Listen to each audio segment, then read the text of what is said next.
저는 결혼 10년 차 30대 직장인입니다. 시집살이라고 하면 대놓고 무시하고 멸시하고 호되게 일을 시키는 거라고 알고 있었는데 저는 차원이 다른 시집살이를 해왔답니다. 기가 막힌 저의 사연 한번 보시겠어요? 전 대학을 졸업하고 취업을 한 후에 얼마 안 가 결혼을 했습니다.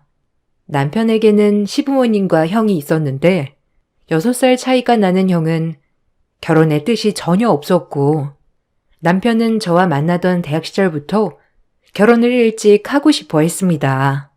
남편의 말로는 시부는 평생 무뚝뚝하고 바깥일에만 관심이 있었던 사람이었다고 해요. 그러다 보니 엄마가 조금 강하고 자식들에게 집착하는 경향이 있다고 했죠. 그렇지만 그 집착은 형에 대해서만 클 뿐 자신에게는 거의 관심이 없다고 하길래 대수롭지 않게 생각을 했어요. 형이 결혼에 뜻이 없다고 하자 남편은 졸업 후 취업을 하자마자 결혼을 하겠다고 이야기를 했어요. 시부는 별 반대 없이 찬성을 했는데 시모는 형이 결혼도 안 했는데 먼저 하는 게 어디 있냐며 극구 반대를 했죠. 그렇지만 남편은 강경하게 결혼을 밀어붙였고 여기에 시부의 적극적인 지원으로 저희는 결혼을 하게 되었습니다. 사실 연애 때에도 시모는 남편에게 크게 관심을 두지 않았었기 때문에 시집살이도 심하지 않을 거라 생각을 했어요. 근데 막상 결혼을 하고 나서 시모는 남편에게 관심을 쏟아붓기 시작했습니다. 주말 단둘이 시간을 보내고 싶어도 갑자기 시모가 외롭다며 불쑥 찾아오는 날도 많았습니다. 엄마, 쉬는 날 웬일이야 여기까지? 전화라도 한번 하고 오지. 우리 안 그래도 나가려고 했는데 무슨 일 있어서 온 거야? 갑자기 쉬는 날에는 왜 여기까지 왔어? 우리 지금 데이트 나가려고 하는데 나가서 저녁까지 먹고 올 거야. 에이, 미리 전화를 해주지 그랬어. 그럼 우리 나갈 거라고 말이라도 해줄걸. 엄마 헛걸음했네. 왜? 나는 거기 껴서 가면 안 되는 거니? 엄마도 외로우니까 너네 가는 곳 같이 가자. 어차피 가봤자 카페 가고 맛집 가고 그럴 거 아니야? 집에 있어봤자 네 아빠는 코빼기도 안 보이고 네 형도 귀찮다고 나가지도 않고 엄마한테 말도 안 걸어주는데 우리 막내 아들이랑 오랜만에 데이트 좀 해야 되겠다. 혜린이 너도 괜찮지? 아이 엄마, 그래도 우리 신혼인데 둘이서 지내는 시간도 있어야지. 엄마 지난주에도 이렇게 와서 하루 자고 갔잖아. 엄마 우리가 아무리 오래 연애를 했어도 아직은 신혼이야. 엄마랑은 다음에 데이트할 테니까 오늘은 집에 가셔. 다음 주는 내가 엄마랑 영화도 보고 데이트도 할게. 오늘은 이미 약속한 시간이라서 안 돼. 어머 지훈아, 너무 실망이다. 엄마 진짜 서운하려고 그래. 엄마가 너 보고 싶어서 이 멀리까지 왔는데 그냥 가라는 거니? 얘 혜린아, 네가 얘기해 보렴. 나 여기 껴도 괜찮지? 이 먼 거리를 내가 외로워서 달려왔는데 이렇게 내쫓는 게 어디 있니? 아들, 벌써부터 아내 눈치 보는 거야? 아직은 우리 막내 아들이니 눈치 볼 필요 없어. 자, 얼른 가자. 시어머님께서는 정말 아무렇지 않은 듯 저희의 데이트에도 함께 하셨고 그렇게 주말에 데이트를 같이 하게 되는 날이면 어김없이 하룻밤을 신혼집에서 같이 보내셨습니다. 종종 어머님이 이렇게 오시는 게 불편하다고 남편에게 얘기를 했지만 남편은 갑자기 결혼을 해서 그런가 엄마가 안 하는 행동을 하는 것 같다며 대수롭지 않게 생각을 했죠. 여보, 사실 우리가 아직 신혼이고 나는 둘이서 좀 더 시간을 보내고 싶은데 자꾸 어머님이 오시니까 나도 눈치가 보이고 그러네. 그래도 말이라도 하고 오시면 좋겠어. 그러면 우리가 굳이 일정 안 잡을 수도 있는 거고 아니면 어머님한테 다음에 오시라고 말이라도 해볼 수 있잖아. 근데 원래 당신한테 이렇게 애정이 깊으신 분이셨던 거야? 아니, 엄마는 나한테 관심이 없었어. 오로지 형밖에 몰랐는데 갑자기 왜 저러나 모르겠네. 아마 내가 결혼해서 가정 꾸리니까 뭔가 마음이 이상하신 모양인 것 같아. 엄마가 이렇게 나한테 애정이 가득한 적이 있었나 싶기도 하네. 요새 형도 전보다 더 무뚝뚝해지고 그래서 그런가? 나도 모르겠어. 엄마가 갑자기 저러니 어떻게 해야 할지도 모르겠네.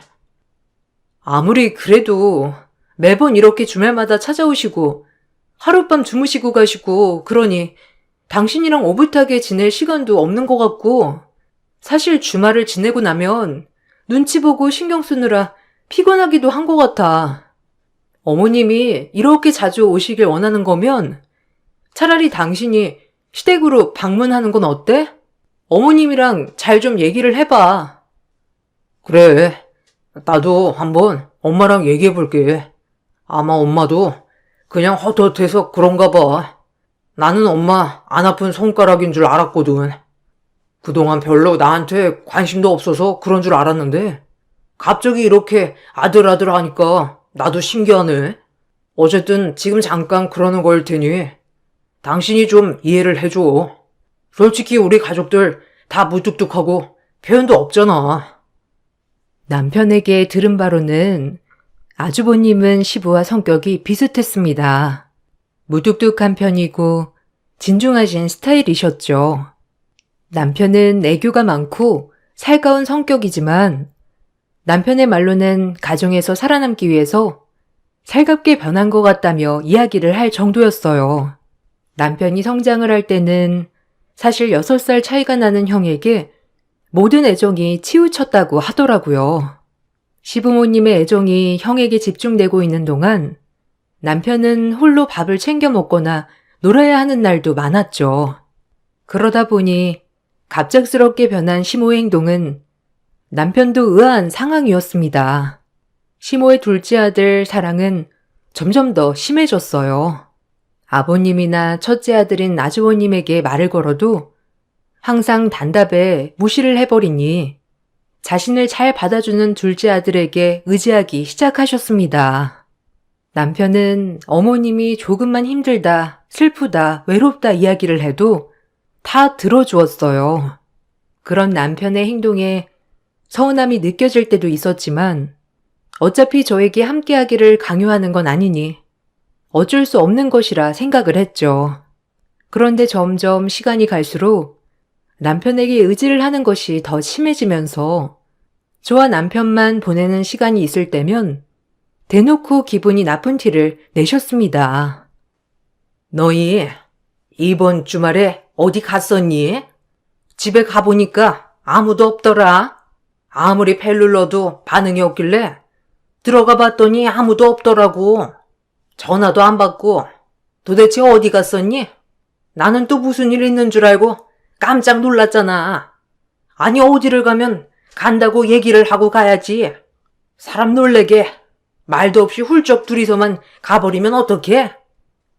아이 엄마, 우리가 애도 아니고 어른이 잘 놀다 왔겠어. 그리고 그날 전날에 엄마랑 통화하면서 어디 갈 거라고 미리 다 얘기했잖아. 왜 그래? 기억 안 나? 전화도 안 받다니 내가 부재중 찍혀 있는 거 보고 다시 엄마한테 전화했잖아. 그래서 밖에 있다고 내일 갈 거라고 하니까 알았다고 한 거 엄마인데 왜 갑자기 이런 소리를 해? 아니 누가 너한테 얘기를 했어? 나는 혜린이한테 말한 거거든.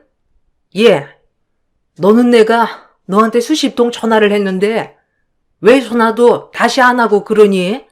아무리 우리 아들이 나한테 전화를 했다고 해도 너한테 내가 전화를 했으면 바로 나한테 전화를 해줘야 하는 거 아니야? 그리고 어디 여행 가고 그러는 것도 피곤하네. 네가 꼬셔가지고 가자고 한 거지? 평일에도 제대로 못 쉬는데 왜 자꾸 꼬셔서 밖에 나다니게 하니? 네? 어머님, 저 그때 바로 옆에 있었다고 말했잖아요. 거기다가 핸드폰 배터리 없어서 핸드폰이 꺼져 있어서 전화 못 드렸다고 옆에서도 얘기를 했는데요. 그때는 알았다고 하셨잖아요.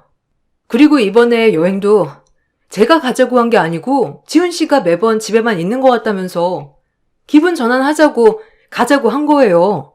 제가 꼬셔서 간 게 아니라고요. 그래, 엄마. 왜 그렇게 말하셔? 우리 매주 엄마랑 시간 보내고 그랬잖아. 매번 밖에 나가지도 못하고. 혜린이 여행도 엄청 좋아하는데 벌써 결혼한 지 몇 년 차인데 휴가 빼고는 제대로 여행도 안 가본 것 같아서 그냥 주말 반짝 여행 다녀온 거야. 엄마, 갑자기 왜 그렇게 예민해? 아니, 나는 너무 서운해서 그렇지. 네 말대로 우리 매주 같이 했는데 이렇게 나만 쏙 빼놓고 다녀오는 게 어디 있니? 가더라도 같이 가겠냐? 물어라도 보는 게 예의 아니야?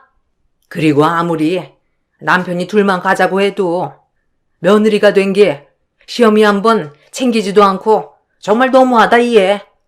이번에는 그냥 넘어가겠지만 다음에는 진짜 화낼 거야. 시어머님께서는 마치 자기가 함께해야 하는 걸 제가 제외를 시키는 것처럼 얘기를 하셨어요. 그럴 때마다 남편은 또 시어머니를 달랜다면서 둘이서 나가 외식도 하고 영화도 보기도 했죠. 시어머니를 댁까지 모셔다 드리고 들어온 남편을 보면서 나는 이 집에서 무엇일까 많은 생각을 하게 되었어요. 특히나 시아버님과 다투기라도 한 날이면 시어머니는 주저없이 저희 집에 아침이고 저녁이고 상관없이 들이닥치셨습니다. 어머님, 이 시간에 어떻게 오셨어요? 무슨 일 있으셨어요? 아니, 그 짐은 무슨 짐이에요? 짐 나오신 거예요? 어머님, 일단 전화라도 하고 오시지. 방도 어지러운데 정리라도 했죠. 아무튼 아버님이랑 싸우신 거예요? 지난주에도 다투셨다고 하셔서 괜찮으실 줄 알았는데 이번에도 또 다투신 거예요? 어머님, 근데 이렇게 나오시는 것보다 아버님이랑 대화를 하시는 게 예, 내가 너보다 남편이랑 산 날이 수십 년은 덕인데 내가 말이 통했으면 여기까지 왔겠니? 아이고, 지훈아, 엄마 정말 못 살겠다. 엄마 이제 여기서 살면 안 되겠니? 어차피 너랑 애랑 둘이서만 살기에는 방도 많이 남잖아. 엄마 그냥 저기 쪽방에서 쭈그리고 자도 되니까 나 네 아빠랑은 도저히 못 살겠다. 더 참다가는 엄마가 정신병이 생기겠어. 엄마, 아빠랑 또 싸웠어? 아니, 요새 왜 이렇게 자주 싸워? 아까 형한테 들어보니까 그냥 별거 아닌데 다투신 거라며. 아, 그러지 말고 집에 가. 내가 모셔다 드릴 테니까 집에 가서 아빠랑 풀어. 이렇게 집 나와봤자 해결되는 거 하나도 없다니까. 엄마 자꾸 아빠랑 싸우고 집 나오면서 여기 와서 있으니까 아빠가 혜린이 보기 창피하다고 하잖아. 뭐가 창피하니? 살다 보면 싸울 수도 있고 그런 거지. 그리고 내가 내 아들 집에 오겠다는데 누가 뭐라고 해?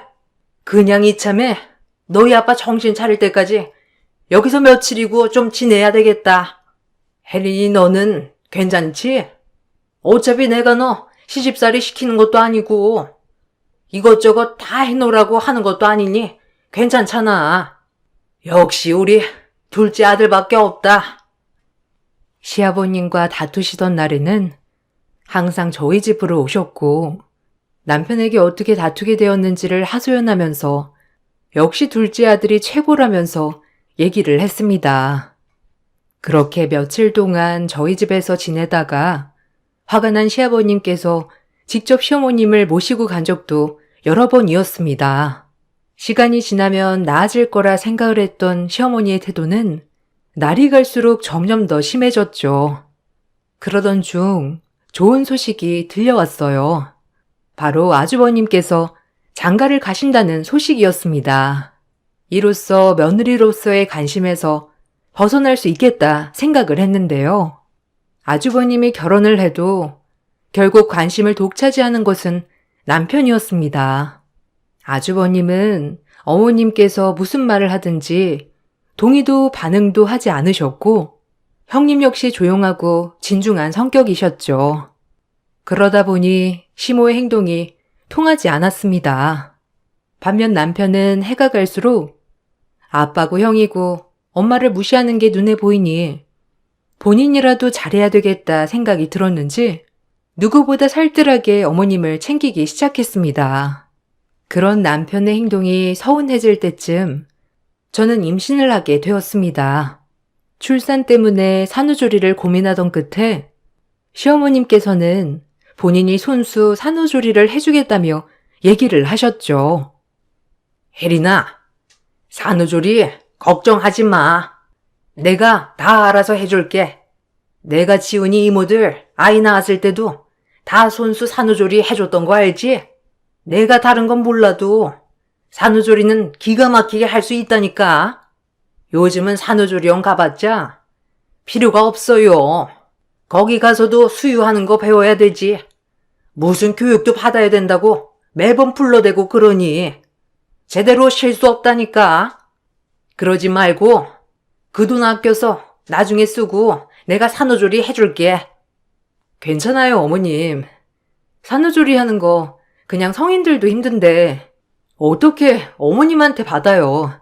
산후조리원 잘 되어 있다고 하고 프로그램은 굳이 참여하지 않아도 된다고 하니까 그냥 저 산후조리원 갈게요. 요즘은 시설도 잘 되어 있고 그렇다고 해요. 그러니 어머님께서도 너무 걱정하지 마시고 제가 잘 알아보고 선택할게요. 아니, 너도 너지만 우리 지훈이 저녁은 누가 챙겨주니?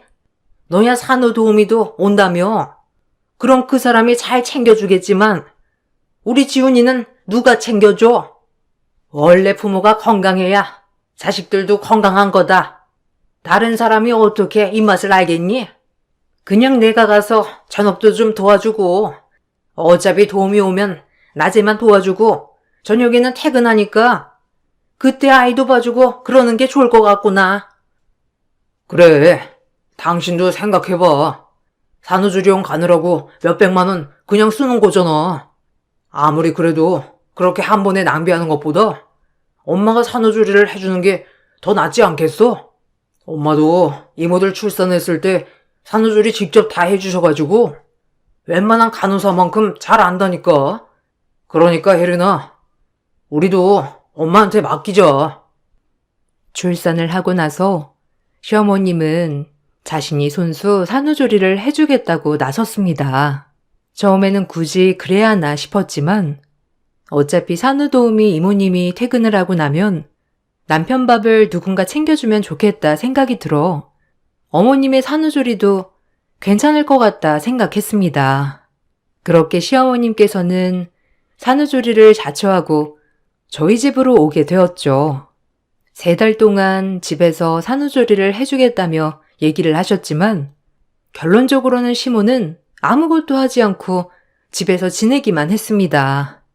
제가 너무나 서운했던 일은 시모가 남편만 따로 불러 저녁을 챙겨준 날도 많았다는 것이었어요. 시어머님은 남편을 불러 저녁마다 둘이서 술 한 잔씩 마시기도 했었는데요. 그게 정말 너무 서운하더라고요. 나중에 그래서 다 같이 밥을 먹는 자리에서 저는 그게 너무 서운했다며 말을 꺼내게 되었죠. 사실 저 그때 좀 서운했어요. 저는 아이 돌보느라 밥도 먹는 둥 마는 둥 하고 아이 돌보고 있는데 어머님이랑 남편은 저녁마다 술 마시고 시간을 보내는 게 조금 서운했어요. 그리고 어머님, 낮 시간대는 산후조리 이모님 오셔서 반찬들 다 만들어주시니 이제는 안 오셔도 될 것 같아요. 저녁도 이모님께서 퇴근하시기 전에 챙겨서 준비해 주신다고 하셨어요. 아니, 너는 서운할 것도 많다. 그럼 엄마랑 아들이랑 둘이서 술 한 잔도 못하니? 네가 출산해서 우리가 자꾸 밖에서 시끄럽게 술 마시는 것도 아니고 겨우 한잔하면서 이야기 나누는 것뿐인데 너 너무 예민한 거 아니니? 그리고 내가 산후조리 도와준다고 했는데 왜 굳이 산후도우미를 불러서 이렇게 상황을 만들었니? 나는 그래도 몇 달 정해진 만큼은 이따 갈 거다. 어머님, 제가 너무 신경 쓰여서 그래요. 어머님이 계시니까 산후도우미 이모님도 자꾸 신경을 쓰시는 것 같고 그래서요. 아직 출산한 지 한 달도 안 되었는데 조금은 편하게 산후조리 하고 싶어요, 어머님. 당신, 갑자기 왜 그렇게 말을 해? 엄마 서운하게. 당신 불편하라고 한 행동 하나도 없는데 왜 그렇게 얘기를 하냐고? 출산하더니만 너무 예민해진 거 아니야? 그리고 당신, 산후조리 하느라 솔직히 집안일도 아무것도 안 되는데 그거 다 엄마가 해주고 있잖아. 근데 무슨 엄마가 아무것도 안 하는 것처럼 말을 해? 자, 이거 봐. 엄마가 매번 청소한다, 애 본다 하면서 사진도 찍어서 보내주는데 무슨 소리를 하고 있어? 남편이 저에게 보여주었던 것은 시모가 청소기를 손에 들고 청소를 하는 장면과 아이를 안고 찍은 모습이었습니다. 저는 그 사진을 보고 정말 황당해 말문이 막혔죠. 다음날 상황을 살펴보니 시모는 아이를 안고 사진을 몇 번 찍더니 다시 아이를 내려놓았던 적이 있었는데 왜 그랬을까 이제야 이해가 되더라고요. 저는 남편에게 더 이상은 참을 수 없다고 말을 했습니다. 당신 어떻게 생각하는지는 모르겠지만 나는 참을 만큼 참은 것 같아. 특히나 나는 아이를 낳고 나서도 내 말은 전혀 들어주지 않으니 너무 답답하고 서운해. 이런 식으로 계속할 거면 나 그냥 친정 가서 몸조리 할게. 어머님이랑 더 같이 살다가는 나도 스트레스를 받아서 미쳐버릴 수도 있을 것 같아. 당신, 그게 진심이야? 엄마한테 물어보면 매번 집안일 한다, 아이 돌본다 하면서 바쁜데 그런 거는 다 거짓이라고 하는 거냐고. 아무튼 당신 생각 알겠으니까 이번에 엄마한테 잘 얘기를 해볼게.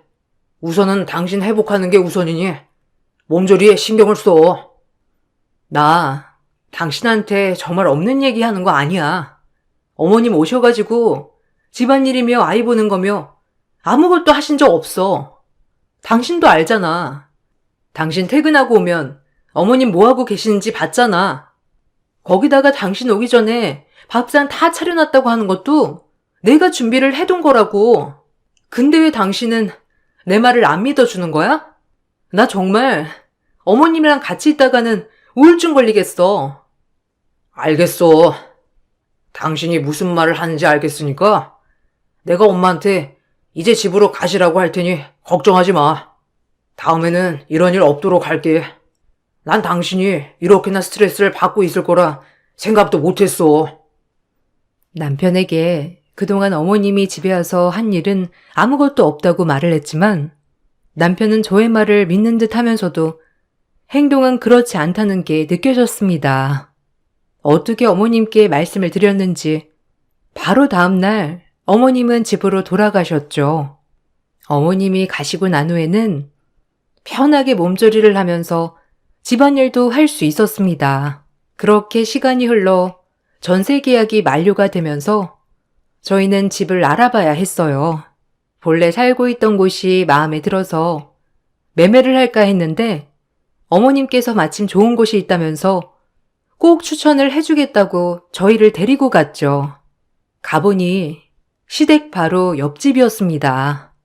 저는 너무나 황당했지만 어머님께서는 집은 가깝지만 그만큼 가격도 좋고 안에 리모델링도 싹 되어 있어서 좋다면서 추천을 해주셨어요. 실제로 집 안으로 들어가 보니 깔끔하고 인테리어가 잘 되어 있었고 전세가 역시 좋았습니다. 저는 그때 당시 복직을 해야 하는데 아이 어린이집 문제 때문에 고민을 하고 있었거든요. 마침 어머님께서 아이까지 봐주신다고 해서 저희는 이곳으로 집을 옮기게 되었습니다. 그렇지만 복직을 하고 나서는 아이 육아 때문에 어머님과 대립하는 일이 많이 생겼어요. 어머님, 아직 아이는 어리고 전에 이유식할 때도 약하게나마 알레르기가 올라온 적이 있어서 음식은 되도록이면 조심해야 돼요.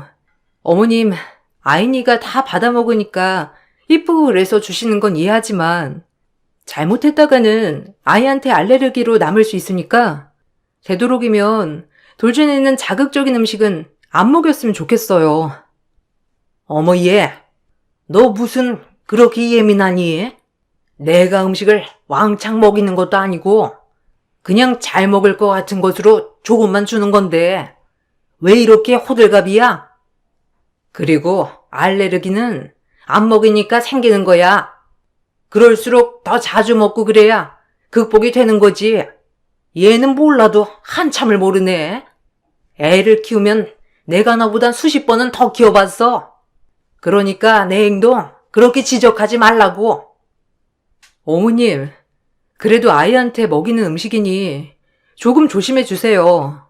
그렇게 자꾸 먹이면 어디서 문제가 생겼는지도 모르고 알레르기가 생기더라도 바로잡기 어려워요. 너도 참 별나다.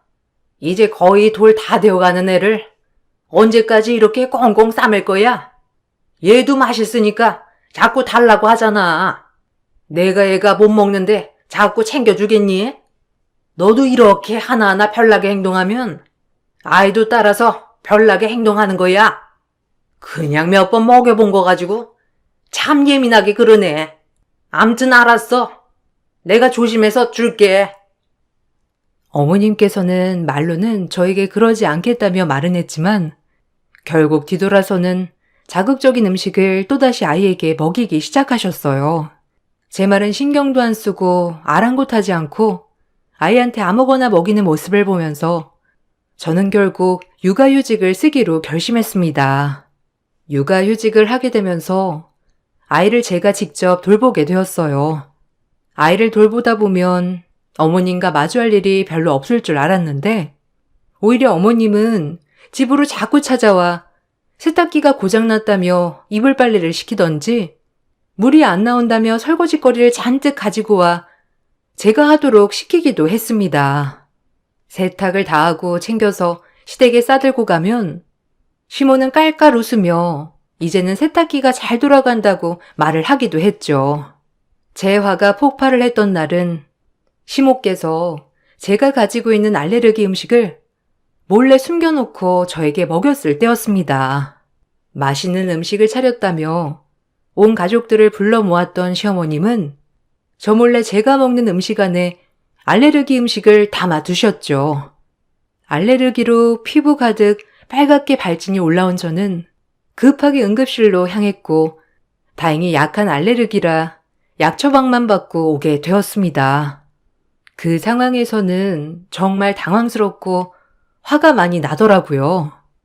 평소 같았으면 그냥 지나갔겠지만 일부러 그랬을 거라 생각이 드니 그대로 시댁으로 향하게 되었죠.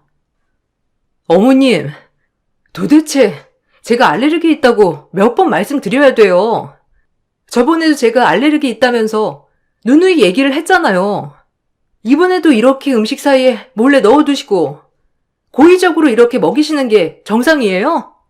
다행히 이번에 생명에 지장 없는 곳에 생겨서 마련이지. 만약에 심한 증상이 나타났다면 정말 어쩌시려고 이러세요? 어머, 미안하다.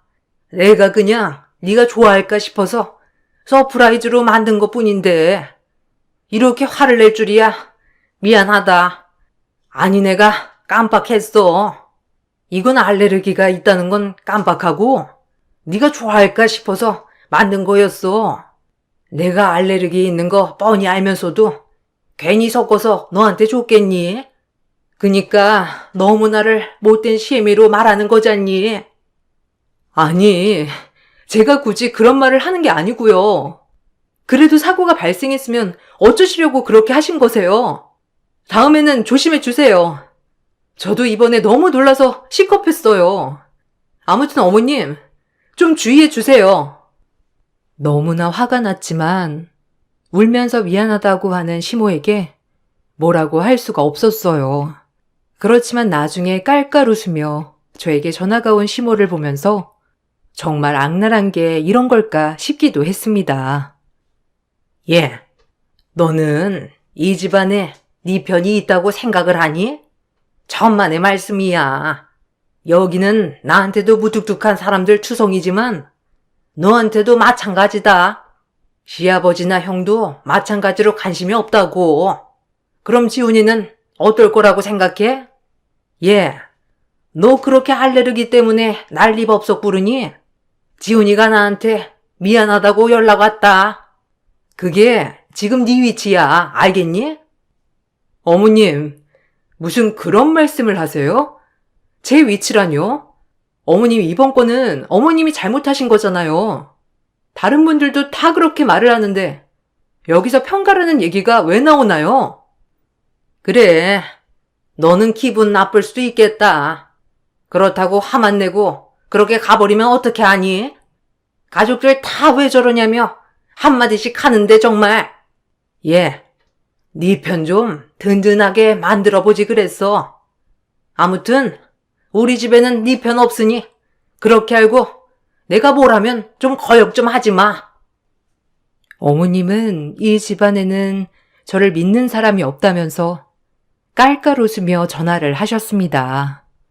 저는 그날 이후로 정말로 확실한 것이 아니라면 먼저 나서서 감정적으로 대처해서는 안 되겠다 생각을 하고 있었죠. 그렇게 시간이 흘러 구정날이 밝아왔습니다. 온 가족이 새해 인사를 가게 되었는데 새해 인사를 가보니 시어머님께서 장롱 안에서 덜덜 떨면서 나오시지 않더라고요. 왜 그런가 해서 어머님께 신랑이 가서 물어보니 저 때문에 무서워서 밖에 못 나가겠다고 했다는 거예요.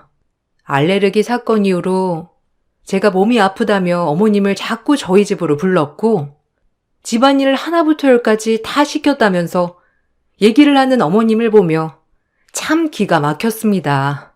그러다가 갑자기 딱 떠오른 것이 바로 얼마 전에 설치한 24시간 안전 캠이었어요. 혹시나 하는 마음으로 설치를 했었는데 이렇게 활용을 하게 되었습니다. 저 어머님 말이 다들 사실이라고 생각하시는 거죠? 저희 집에 24시간 안전캠 설치되어 있어요. 궁금하시다면 가서 한번 보시죠. 저희 집 거실이랑 방 입구 다 나오니까 확인할 수 있을 거예요. 어머님, 정말 제가 그렇게 무서우세요? 이거 보시면 깜짝 놀라실 텐데요. 지금이라도 사실대로 말씀하시죠. 영상까지 다른 가족분들 보시면 놀라실 거예요. 그게 무슨 소리야? 엄마가 하는 말이 다 진짜가 아니라는 거야? 안 그래도 내가 이상하다 생각을 했어. 매번 엄마가 우리 집에 있다는 것도 이상하고. 그런데 엄마가 갑자기 당신이 매일 부른다고 하길래 설마 했거든. 어느 게 진심이라는 거야? 엄마, 정말 혜린이가 엄마 괴롭힌 거 맞아? 아, 똑바로 좀 얘기를 해봐. 어머님, 끝까지 얘기 안 하실 모양이네요. 그러면 영상 틀어서 볼 수밖에 없겠네요. 그전에는 영상이 없어 보여드릴 게 없지만 이건 최근 일주일 영상입니다. 일주일 동안 어떤 일이 있었는지 직접 보시고 판단해 주세요. 저는 가족들이 보는 앞에서 영상을 틀었고 영상 안에는 시어머님이 당당히 저희 집으로 들어와 소파를 차지하고 있는 모습이 찍혀 있었어요. 다른 가족들 앞에서는 저희 집 집안일이며 아이 육아며 다 본인이 맡아서 한다고 했지만 사실상 시어머님께서는 노느라 정신이 없으셨죠. 하루 종일 소파에 붙어 TV를 보다가 식사 때가 되면 제가 차린 밥상에 밥을 먹었고 그러다가 남편이 퇴근을 할 때가 되면 제가 안고 있던 아이도 본인이 데리고 가서 안아주며 놀아주는 척을 했다는 게 모두 담겨 있었습니다. 영상을 보고 모든 가족들은 입을 다물지 못했어요. 시어머님의 연극에 모두들 속아 넘어갔던 것이었습니다. 그때 이후로 시아버님께서는 시어머님께 같이 살 수 없다며 말을 하셨습니다. 시어머님은 싹싹 빌며 용서를 구하였죠. 처음에는 시아버님 대신 저희 남편과 살면 되겠지 생각을 했던 어머님께서는 남편마저 거부하자 마음이 급해지셨는지 저에게 미안하다며 연락을 해 오셨습니다. 저기, 혜린아, 내가 그동안 미안했어. 사실 우리 집에는 무뚝뚝한 양반들밖에 없잖니. 네 시아버지도 무뚝뚝하고 가정에는 영 관심이 없고 거기다가 큰애도 무뚝뚝하고 내가 하는 말에 대답도 제대로 안 해주고 그런데 큰애가 자기랑 똑같은 여자 데리고 와서 살고 있잖니. 근데 너희는 서로 알콩달콩 잘 살고 잘 지내는 모습을 보면서 나도 모르게 질투가 난 것 같아. 미안하다. 제발 나를 용서하고 우리 남편한테 좀 얘기를 해주겠니? 어머님, 저는 해드릴 수 있는 말이 없습니다. 어머님이 처음부터 저에게 솔직하셨다면 제가 이렇게까지 안 했을지도 모른다고 생각을 해요. 이제는 되돌릴 수 없는 일이라고 생각합니다. 저는 어머님이랑 앞으로 더 이상 마주하고 싶지 않네요. 제가 남편까지 어떻게 할 수 있는 건 아니니 그거에 대해서는 말씀 못 드리겠지만 앞으로 저랑 마주할 일은 없을 것 같습니다. 아이고, 혜린아. 내가 미안하다. 정말 잘못했어. 그러려고 그런 게 아닌데 한 번 그러기 시작하니 점점 더 심해졌던 것 같다. 내가 너무 유치하게 굴었지? 정말 미안하다. 잘못 던진 돌멩이에 가만히 있던 개구리가 죽어요. 다 큰 어른이라는 분이 교모하게 앞뒤 다르게 행동해서 되겠어요? 이번 일은 어머님이 자초한 일이니 직접 감당하세요. 알겠다, 그럼. 시아버지랑 남편한테만 좀 내 얘기를 들어달라고 해주면 안 되겠어? 아무리 내가 얘기를 해도 들어주려고 하지 않아서 그래. 네가 말하면 다들 들어주지 않을까? 정신 차리세요. 이미 영상으로 다 봤잖아요. 어머님 앞뒤 다른 거 다 봤는데 그게 달라지겠어요? 그동안 얄미웠던 며느리 앞으로 안 보게 되니 속 시원하시겠어요? 그렇죠? 저한테 잘못됐다 싹싹 빌어보셔도 소용없습니다. 아버님과 남편은 어머님 편이시라면서요. 그러니 제가 해결해 드릴 수 있는 일은 아닌 것 같네요. 어머님께서는 자주 전화를 해선 잘못했다고 얘기를 하시곤 하지만 저는 그때의 차별 무시를 잊을 수가 없습니다. 아이 때문에 설치를 했던 안전캠이 이렇게 활용이 될 줄이야 상상도 못했네요.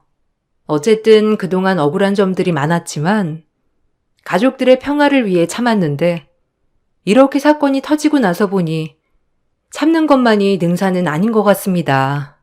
남편은 지금도 전적으로 제 편이 되어주지 못했던 상황에 대해서 미안함을 이야기하곤 한답니다.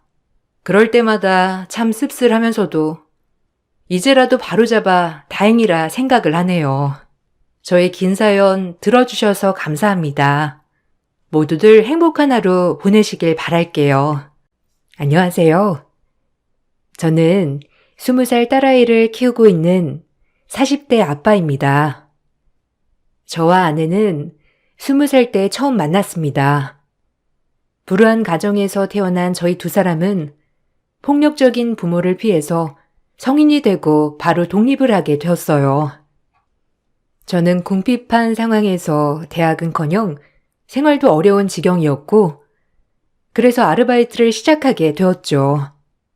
그곳에서 만나게 된 사람이 바로 아내입니다. 처음 아내는 주도적이고 진취적인 사람이었어요. 항상 어디를 가든지 적극적이고 활발하게 행동을 했고 그런 모습들을 어렵지 않게 볼 수 있었습니다.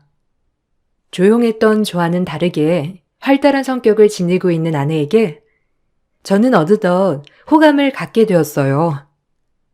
우연한 기회로 서로 함께 일을 하게 되면서 저와 아내는 친해졌죠. 그렇게 친하게 지내다 아내와 연애를 시작하게 되었습니다. 연애를 하던 중 아내는 임신을 하게 되었어요. 그때가 저와 아내 모두 고작 20살 때였습니다. 저는 차마 아내에게 낳아달라고 하지 못했어요. 지금 상황도 좋지 않고 앞으로의 상황도 좋아질 거란 기대가 없었기 때문이죠. 그렇지만 아내의 생각은 달랐어요. 진주야, 솔직히 나는 지금 자신이 없어. 내 한 몸 건사하기도 힘든데 아이까지 낳으라고 하면 너에게도 못할 짓인 것 같아. 내가 조금 더 조심했어야 하는데 정말 미안해. 그냥 마음만 보자면 지금의 일이 나에게는 너무나 기쁘고 축복이야. 너랑 결혼을 하고 부부가 된다는 건 정말 행복하고 좋을 것 같아. 그렇지만 지금 우리가 아이를 낳는다는 건 괜찮은 일인지 모르겠어. 특히나 우리 상황에서는 더 신중해야 하는 거 아닌가 싶어. 무슨 소리 하는 거야? 나는 이 아이 무조건 낳을 거야. 아이는 축복이야. 우리가 아무리 부족하다고 하더라도 이미 생긴 아이를 어떻게 없애겠다고 하는 거야? 나는 그렇게는 못해. 나랑 결혼하기 싫은 게 아니라면 우리 같이 키워보자. 우리 가족한테도 버림받았잖아. 그런데 우리 사랑으로 만들어낸 아이인데 어떻게 버려? 네가 원하지 않는다고 하더라도 나 혼자서라도 낳을 거야. 그런 뜻이 아니라 네가 낳는다고 하면 나도 같이 키울 거야. 그렇지만 아이를 키운다는 게 솔직히 쉽지 않잖아. 그래서 그렇게 얘기를 한 거지. 나는 그래도 임신을 직접 경험하진 않지만 너는 앞으로 배가 불러올 테고 몸도 무거워질 텐데 지금보다 훨씬 더 힘들어질 수도 있어. 거기다가 너는 활달한 성격인데 밖에 나가는 것도 조심스러워질 수밖에 없다고. 그래서 걱정을 한 거지. 그런 건 전혀 문제가 될 게 없어. 나는 가족이 너무 그리웠어. 아무리 내가 사랑을 해도 가족들이 받아준 적도 없고, 그런데 내가 내 아이를 임신했다고 하니 사실 처음부터 난 낳을 생각으로 너한테 말한 거야. 네가 찬성하지 않아도 나는 이 아이 낳아서 키울 거고, 같이 키우겠다고 한다면 너랑 같이 잘 살고 싶어. 나도 마찬가지야. 다른 사람도 아니고 너랑 행복하게 지내는 게 내 꿈이거든. 여기에 우리 아이까지 더해지면 앞으로 더 행복할지도 모르겠다. 앞으로 힘들고 어려운 일들도 많겠지만 우리 잘 살아보자. 그렇게 저희는 부부가 되었습니다. 결혼식도 없이 그냥 혼인신고만 하고 살림을 합치게 되었죠. 살림이라고 해봤자 제가 살고 있었던 월세 원룸에 들어와서 그냥 같이 지내는 것이었어요. 물론 양가 부모님들은 이런 상황을 반가워하지 않았고 지원은커녕 소식을 알고 교류도 하지 않게 되었죠. 아내는 배는 점점 불러왔고 함께 일을 하던 아르바이트도 아내는 더 이상 하지 못하게 되었습니다. 저는 좀 더 나은 생활을 위해서 더 노력해야 되겠다 생각했어요. 고졸이었기 때문에 그때 당시에는 할 수 있는 일들이 한정적이었고 경제적으로도 넉넉하지 못한 상황이었어요. 그렇지만 집에서 기다리는 아내와 뱃속의 아이를 생각하면서 누구보다 열심히 일을 했습니다. 아이가 태어나고 나서 신생아 때까지는 더욱 정신없이 지냈죠. 경제적으로 힘들다 뭐다 생각도 하지 못할 정도로 바쁘게 지냈어요. 투잡, 쓰리잡까지 뛰면서 경제적으로 힘들어지지 않도록 노력을 했습니다. 그렇지만 아무리 노력하고 벗어나려고 발버둥을 쳐도 월세 단칸방에서는 벗어나지 못했습니다. 이런 상황에서 아내는 100일이 갓 지난 아이를 두고 일을 시작하겠노라 얘기를 한 적도 있었습니다. 나 진짜 도저히 못 참겠어. 아이는 하루 종일 울고 점점 먹는 양은 많아지지. 나 더 이상 감당하다가는 미쳐버릴 것 같아. 차라리 내가 밖에서 일할 테니 당신이 집에 와서 아이를 좀 봐줘. 지금 당신이 버는 것보다 내가 훨씬 더 많이 벌 자신도 있거든? 그러니까 날 이렇게 그냥 집에 두지 말고 밖에 좀 나가게 해줘. 이렇게 두다가는 미쳐버릴 것 같으니까 일 좀 그만두고 당신이 집에서 아이 좀 보라고. 진주야, 미안해. 아이 보는 거 많이 힘들지? 당신 마음 이해해. 주변에 물어보니까 돌 되기 전까지는 진짜 미친 듯이 힘들다고 하더라고. 나도 도와주고 싶은데 상황이 정말 좋지 않네. 다른 것보다 당신은 내가 밤늦게까지 일하니까 더 도움받을 것도 없고 힘들 거라는 거 알고 있어. 나도 당장 일을 그만두고 싶은데 경제적인 상황이 좋은 게 아니니 일을 그만둘 수가 없어. 진주야, 조금만 버텨줘. 그래도 아이 어린이집도 보내면 좀 나아질 거야. 아니, 아이가 어린이집에 가기 전에 내가 미칠 지경이라니까? 어떻게 사람 말을 제대로 못 들어?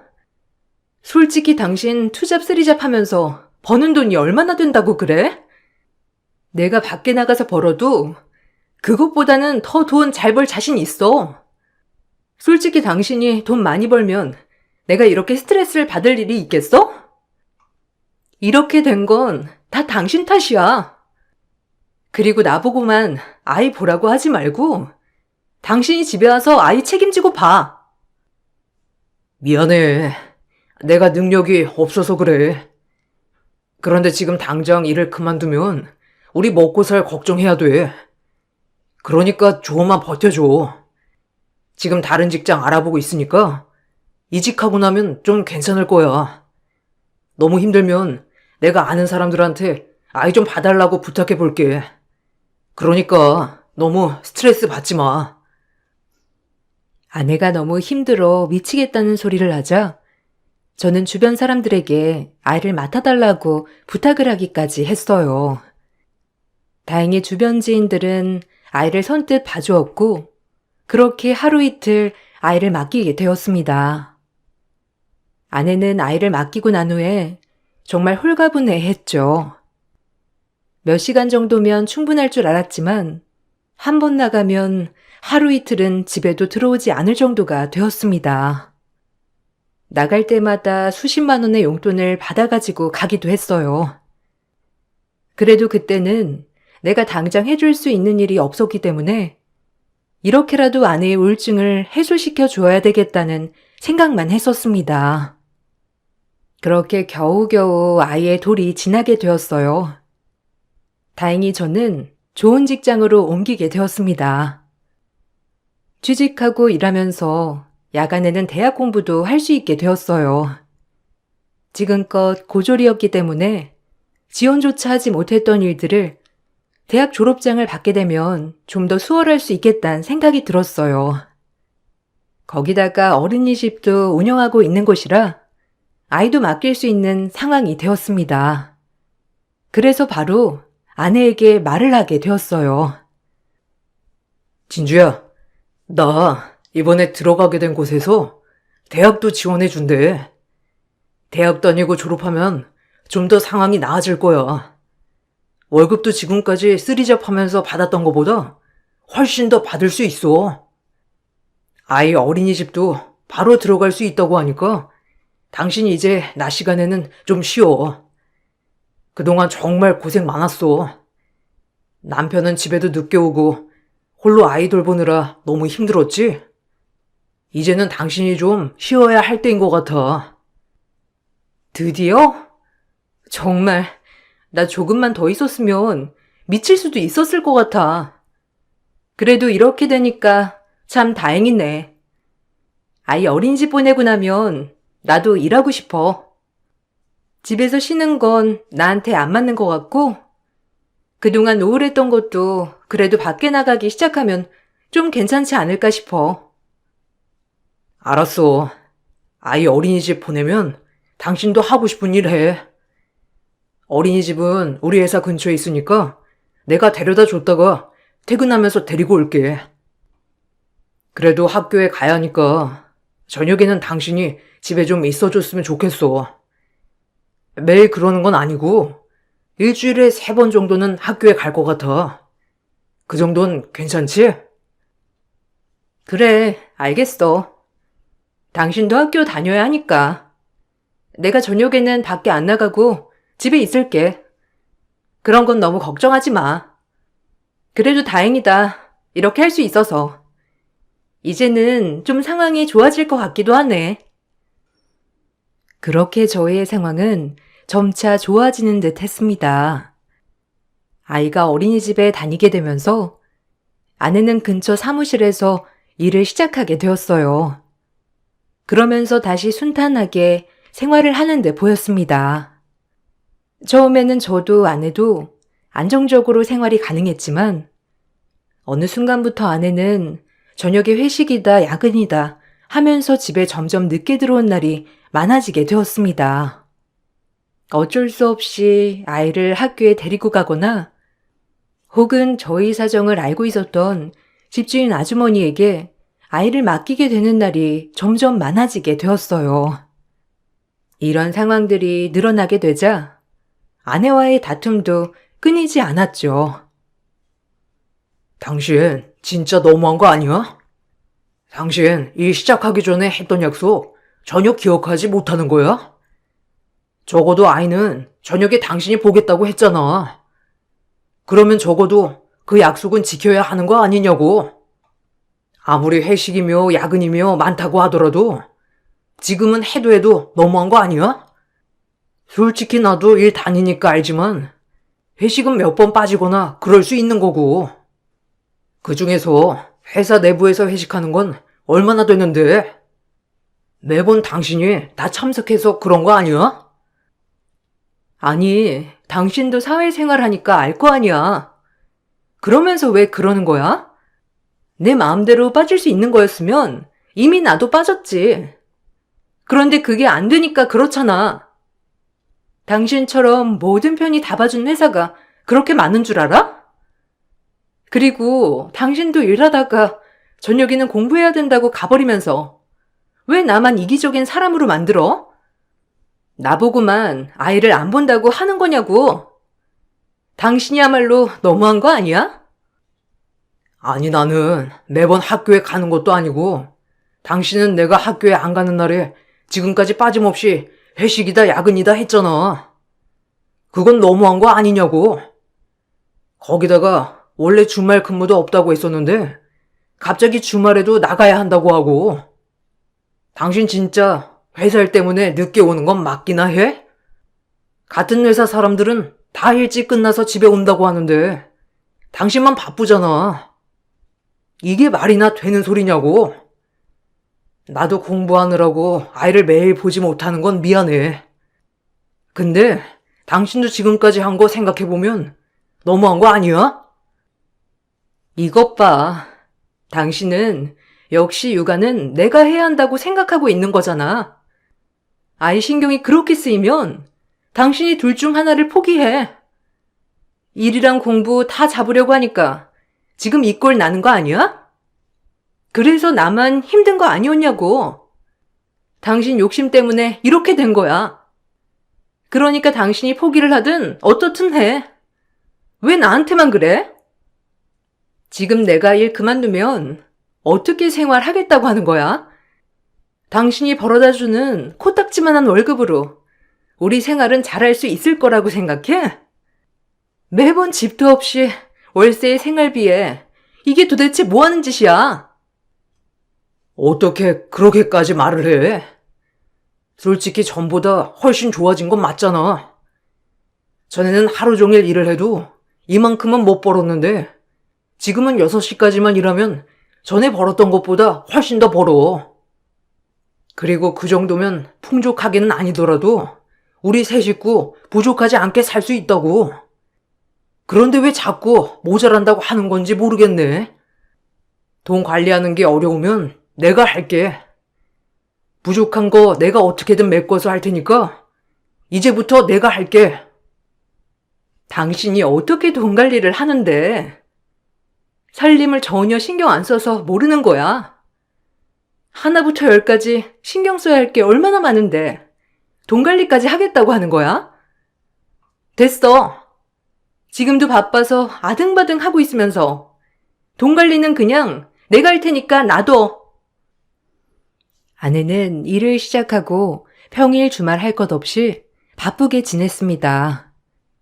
거기다가 일주일에 3, 4일은 야근이나 회식을 한다면서 자정이 될 때가 되어서야 집에 들어왔죠. 그런 생활이 반복되면서 아내와의 다툼도 많아졌고 사이는 점점 멀어지는 듯 했습니다. 아무리 바쁜 회사라 하더라도 몇 년 동안 이렇게까지 할 수나 있나 싶을 정도로 아내는 바쁘게 지냈어요. 학교를 졸업하고 나서 저는 대학 졸업장을 받게 되었고, 회사에서도 승진을 하게 되었습니다. 전보다 훨씬 좋은 연봉을 받게 되었어요. 그렇게 몇 년의 시간이 더 흐르면서 딸이 학교에 들어가게 될 즈음 저는 아내에게 이사를 가자고 말했습니다. 지금까지 돈 관리를 아내가 모두 했기 때문에 어느 정도 모아두었는지 물어보게 되었어요. 여보, 그래도 올해는 이사를 좀 가는 게 낫지 않겠소? 언제까지 이렇게 원룸에 살 수도 없는 거고. 이제 소진이도 학교에 들어가니 방은 있어야지. 대출을 받든 어떻든 일단 투룸이라도 이사를 가자. 지금까지 돈 얼마쯤 모아두었어? 그래도 연봉도 많이 올랐고 우리 쓰는 것도 별로 없으니까 꽤 모아두지 않았나? 좀 모은 돈이 있으면 그거랑 대출도 받고 해서 이사를 가자. 회사에서도 지원해 주는 것도 있다고 하네. 무슨 돈? 우리한테 모아둔 돈이 어디 있어? 당신 무슨 연봉이 1억이나 돼? 그 정도도 안 되면서 무슨 돈을 모은다고 그래? 3인 가족 사는데 생활비가 얼만 줄 당신이 알기나 해? 당신 연봉 많이 올랐지. 전보다 오른 거지. 그렇다고 잘 사는 건 아니잖아. 거기다가 매달 나가는 지출은 왜 생각도 안 하는 거야? 당신 진짜 지금까지 돈 많이 모아뒀겠다 생각하면서 산 거야? 어떻게 적은 월급으로 그렇게 당당하게 얘기를 해?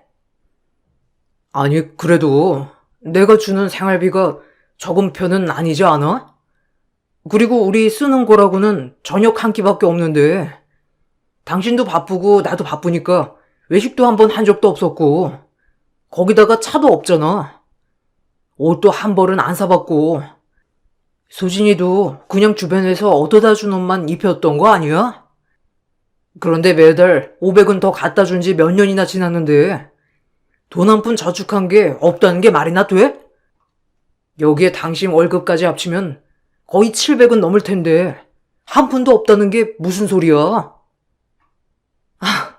고작 몇 년 500만 원 줬다고 이런 소리 하는 거야? 그전에는 어떻게 생활했을 거라 생각해? 아이는 크고 생활비는 점점 늘어나는데 어떻게 생활했다고 생각하는데? 그리고 내가 번 돈 얼마인 줄 알고 당신이 그렇게 더해서 신경을 쓰는 건데? 당신도 당신 용돈 다 빼고 생활비 주면서 왜 나는 내 돈을 고스란히 가져다 썼을 거라고 생각해? 나도 내 용돈 빼면 돈 얼마 없어. 3인 가족 생활비 얼마인 줄이나 알고서 저축했냐 안 했냐 하는 거냐고. 안 되겠다. 여보, 앞으로는 내가 돈 관리할게. 이제는 정말 안 되겠어. 나 아는 분이 몇 년 만에 돈 많이 모았다고 하시더라고. 나도 그거 배워서 해볼까 해. 그러니까 내가 관리하면서 어떻게든 모아볼 테니까 당신도 월급 다 쓰지 말고 생활비로 조금만 줘. 그렇게 하면 지금 당장은 아니더라도 내년에는 이사 갈 수 있을 거야. 아내는 죽어도 모아둔 돈이 없다면서 얘기를 했고 생활비로도 줄 수 없다고 고집을 피웠습니다. 아내에게 지금껏 어디서 생활비를 썼는지 그 내역을 보고 싶다고 하니 절대로 보여줄 수 없다면서 오히려 내가 이상한 사람이라고 소리를 쳤죠. 하는 수 없이 앞으로 제 돈으로 생활을 하겠다고 선언을 했습니다. 그렇게 저는 제 돈을 가지고 생활을 하게 되었고 아내는 생활비를 입금해주지 않는다면서 저에 대한 불만을 더더욱 키워갔습니다. 그 불만 때문이었는지 점점 아내는 아이도 돌보지 않고 집안일은 하나도 신경 쓰지 않았어요. 아이가 학교에 들어가는 시기가 되었음에도 불구하고 전혀 관심을 두지 않았죠. 그렇게 저희 사이는 점점 멀어져 갔습니다. 그러던 아이가 9살이 되던 해 아내와 크게 다투던 날이었습니다. 나 더 이상 이렇게는 못 살아. 도대체 지금까지 뭐 하면서 살았는지 모르겠어. 빈곤하게 사느니 차라리 밖에 나가서 죽는 게 낫겠어. 밑도 끝도 없이 이게 뭐야? 10년만 죽어라 고생하면 잘 살 줄 알았더니 우리 형편 나아지는 것도 없고 솔직히 나 더 이상은 못하겠어. 다른 사람들은 편하게 집에서 아이 보면서 행복하게 지냈는데 나는 왜 이렇게 살아야 하는 거야? 지금 무슨 소리를 하는 거야, 당신? 갑자기 왜 이러는 거야? 지금까지 아이는 둘째 치고 집안일도 돌보지 않았고 거기다가 일 다니면서 번 돈 나한테 한 푼 준 적도 없잖아. 그런데 무슨 소리를 하는 거냐고. 아니 하다못해 일도 하고 집안일도 하면서 스트레스를 받는 거면 내가 이해라도 하지. 지금껏 아이 학교에 신경 한 번 안 썼으면서 어떻게 이렇게 못 살겠다고 하는 소리가 나와? 당신이 애 밥이라도 챙겨줘 봤어? 아님 학교를 챙겨줘 봤어? 아님 생활비를 줘봤어? 당신이 뭘 알아? 내가 얼마나 힘들었는지 당신이 알기나 해? 당신은 밖에서 돈이나 벌어다 주면 단주라는 사람이었잖아. 아니야? 나는 더 이상 못 살겠으니 나가서 죽어버릴 거야. 나중에 돼서 후회나 하지 말라고. 나 나갈 테니 알아서 살아. 아내는 갑작스럽게 나에게 죽겠다는 이야기만 남긴 채 집을 나갔습니다. 실종 신고를 하고 며칠 뒤 경찰에서 연락이 왔어요. 아내의 핸드폰 신호가 끊긴 곳은 다리 위였죠.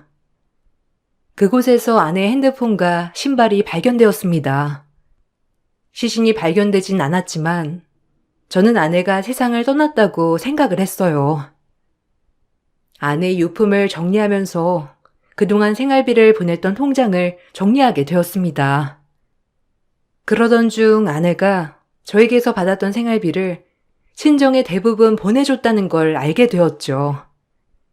바로 달려가 따지고 싶었지만 아내도 없는 상황에서 가서 따져봤자 뭐 할까 생각이 들었습니다. 그때까지만 하더라도 갑자기 내가 생활비를 주지 않으니 친정에 보내던 돈을 보내지 못해 힘들어하던 아내가 떠난 거라 생각이 들어 죄책감을 갖게 되었어요. 그렇지만 저 또한 세상을 떠날 수 없었죠. 저에게는 세상에서 제일 소중한 아이가 있었기 때문이었어요. 저와 아이는 치열하게 10년이라는 시간을 더 보냈습니다. 딸은 엄마가 떠났다는 사실을 알고 나서 크게 슬퍼하다가 조금씩 극복을 해나갔어요. 어느덧 혼자서도 씩씩하게 잘 지내는 아이가 되었죠. 공부도 제법 잘해서 명문대에 진학을 하게 되었습니다. 한 번도 속을 썩인 적도 없었고 오히려 저를 챙겼어요. 매번 일찍 일어나 제 아침을 챙겨주었던 기특한 딸이었습니다. 10년의 세월이 더 지나고 저는 하던 일을 그만두고 그동안 모아둔 돈으로 이사를 준비하게 되었습니다.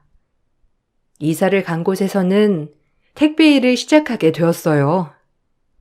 수능이 끝난 딸이 택배 일을 도와주겠다고 나섰습니다.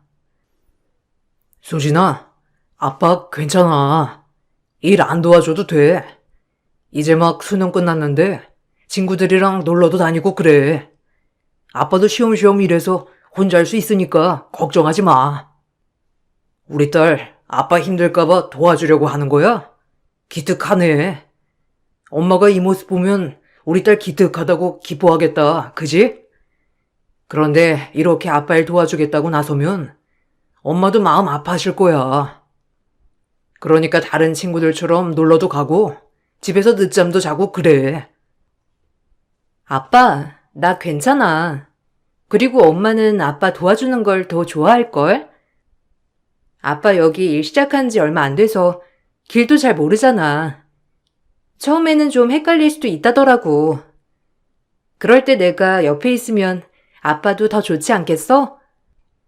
길도 내가 찾아주고 짐도 같이 옮겨주고 집도 찾아주면 아빠도 수월하지. 그리고 이제 대학 가면 아빠랑 떨어져서 살아야 할 텐데 그러기 전에 아빠랑 같이 시간 좀 보내려고. 아, 그렇구나. 대학 가면 기숙사 들어간다고 그랬지? 벌써 이렇게 크다니 시간 참 빠르네. 아빠가 어릴 때 소진이 태어나서 부족한 게 참 많다. 그래도 우리 딸이 잘 자라줘서 아빠는 너무 고마워. 엄마 손 많이 필요했을 텐데 서툰 아빠 손이라도 잘 잡아줘서 고마워 우리 딸. 좋은 대학도 간다니 너무 대견스럽다. 나는 아빠 닮았나 봐. 아빠도 어렵게 대학 갔다면서. 그런데 장학금도 받고 공부도 잘했다고 했잖아. 아빠 상도 받은 거 나 책상 정리하다가 봤어. 이거 다 아빠 닮아서 그런 거야. 엄마도 있으면 정말 좋았겠지만 그래도 아빠가 옆에 있어서 든든하고 좋아. 그래도 아빠 다시 결혼 안 하고 엄마 자리 지켜준 거 난 정말 고맙게 생각해. 딸은 늘 저를 생각하는 든든한 아이였어요. 수능이 끝나고 택배 일을 도와주겠다고 나선 딸을 매번 거절했지만 딸은 대학에 가면 함께 보낼 시간이 더 없다면서 도와주겠다고 나섰죠. 그렇게 저희는 함께 택배 일을 하게 되었습니다.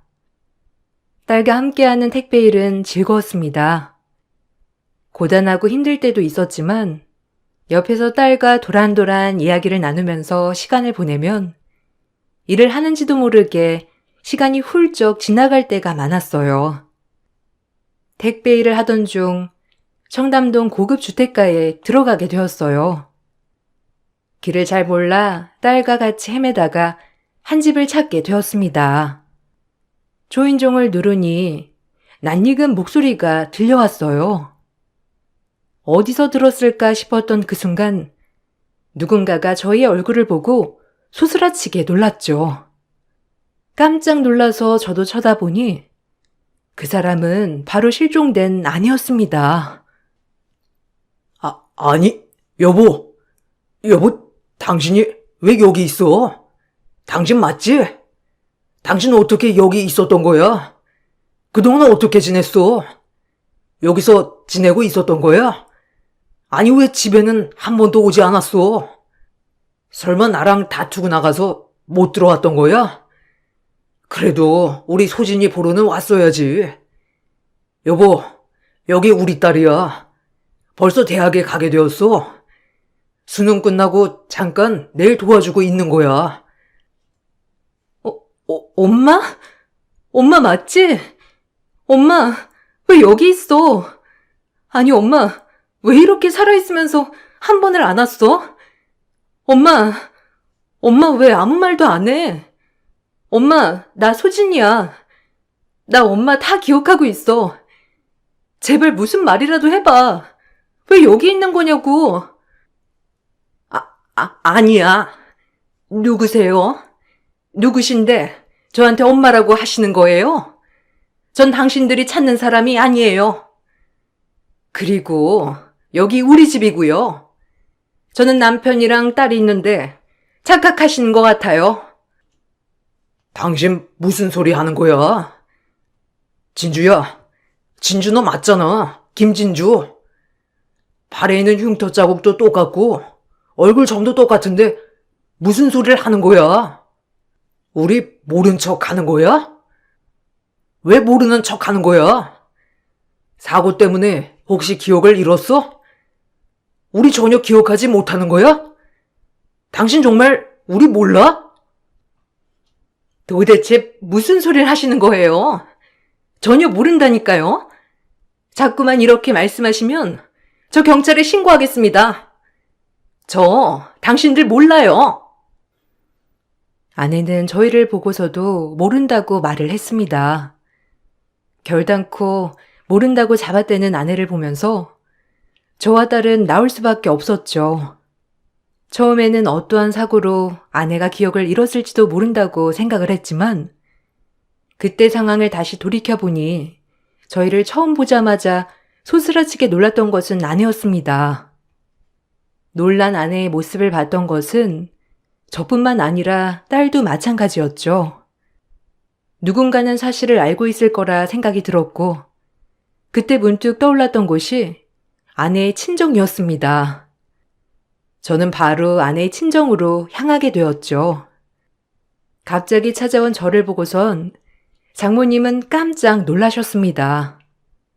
아내가 죽고 나서는 한 번도 교류가 없었기 때문이었어요. 그곳에 가보니 아내는 최근까지 친정 식구들과 가족 사진을 찍었던 듯 보였습니다.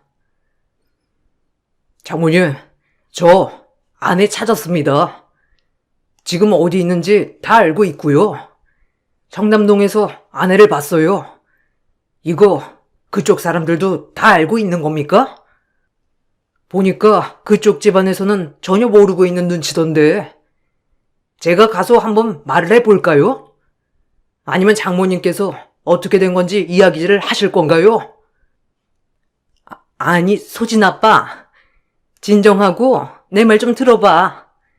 이제 와서 우리 딸 데리고 가서 어떻게 하겠다는 거야? 빈곤한 집구석 못 참겠다고 나간 자식이야. 이제 와서 데리고 살겠다는 거야?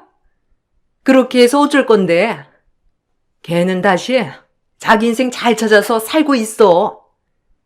가서 괜히 잘 사는 애 인생 망치지 말고 자네도 자네 인생 살아. 장모님, 지금까지 저희 속이고 계신 거였어요? 그러면 우리를 버리고 새 살림을 차렸다는 거네요? 어떻게 그렇게 살 수가 있습니까? 솔직히 장모님, 아내 유품 정리할 때 생활비로 준 거 장모님께 거의 다 보냈다는 거 다 알고 있습니다. 저희 그렇게 궁핍하게 살 때도 장모님네는 그 돈으로 생활하셨죠. 그거 제가 다 알고 있었는데도 그냥 넘어갔어요. 근데 어떻게 그러실 수 있으세요? 이미 지나간 일이잖아. 왜 이제 와서 따지는 거야? 소진 아빠가 이러니까 우리 딸이 못 참은 걸세. 이제 와서 돌이킬 건 없어. 우리 딸도 이젠 거기 사람이고 이젠 김진주가 아니라 다른 사람이야. 다른 사람 인생 망치지 말고 이제 그만하게나. 보상이 필요하면 그 보상 해줄 테니 여기도 그만 찾아오게. 더 이상 찾아오면 경찰에 신고할 거니 그렇게 알고. 아내의 친정을 방문하고 그때 청담동 사모님이 아내라는 사실을 알게 되었습니다. 저보다 더욱 슬퍼하고 분노했던 것은 딸이었어요. 딸은 더 이상 참을 수 없다며 저를 데리고 변호사 사무실을 찾았죠. 딸은 그동안 어떻게 해야 할지 모두 찾아본 듯 했습니다. 변호사를 찾아가 엄마에게 지금까지 받지 못했던 양육비를 청구하고 싶다고 이야기를 했어요. 거기다가 가출을 해서 가족들을 유기했다는 것도 다른 사람의 인생으로 살고 있다는 것도 모두 설명을 했습니다. 변호사는 아내를 명의도용과 함께 양육비 미지급에 대한 청구와 악의적 유기로 인한 이혼 소송으로 위자료 청구까지 가능할 것이라 설명을 했습니다. 그렇게 소송 청구 리스트를 작성하고 아내의 집으로 소장을 보냈습니다. 소장이 전달되자 그제야 아내는 저희에게 연락이 왔죠. 미안해. 내가 정말 잘못했어. 솔직히 그 집구석에서 살고 싶은 생각 없었어. 더 이상 살다가는 내가 진짜 미칠 것 같았거든.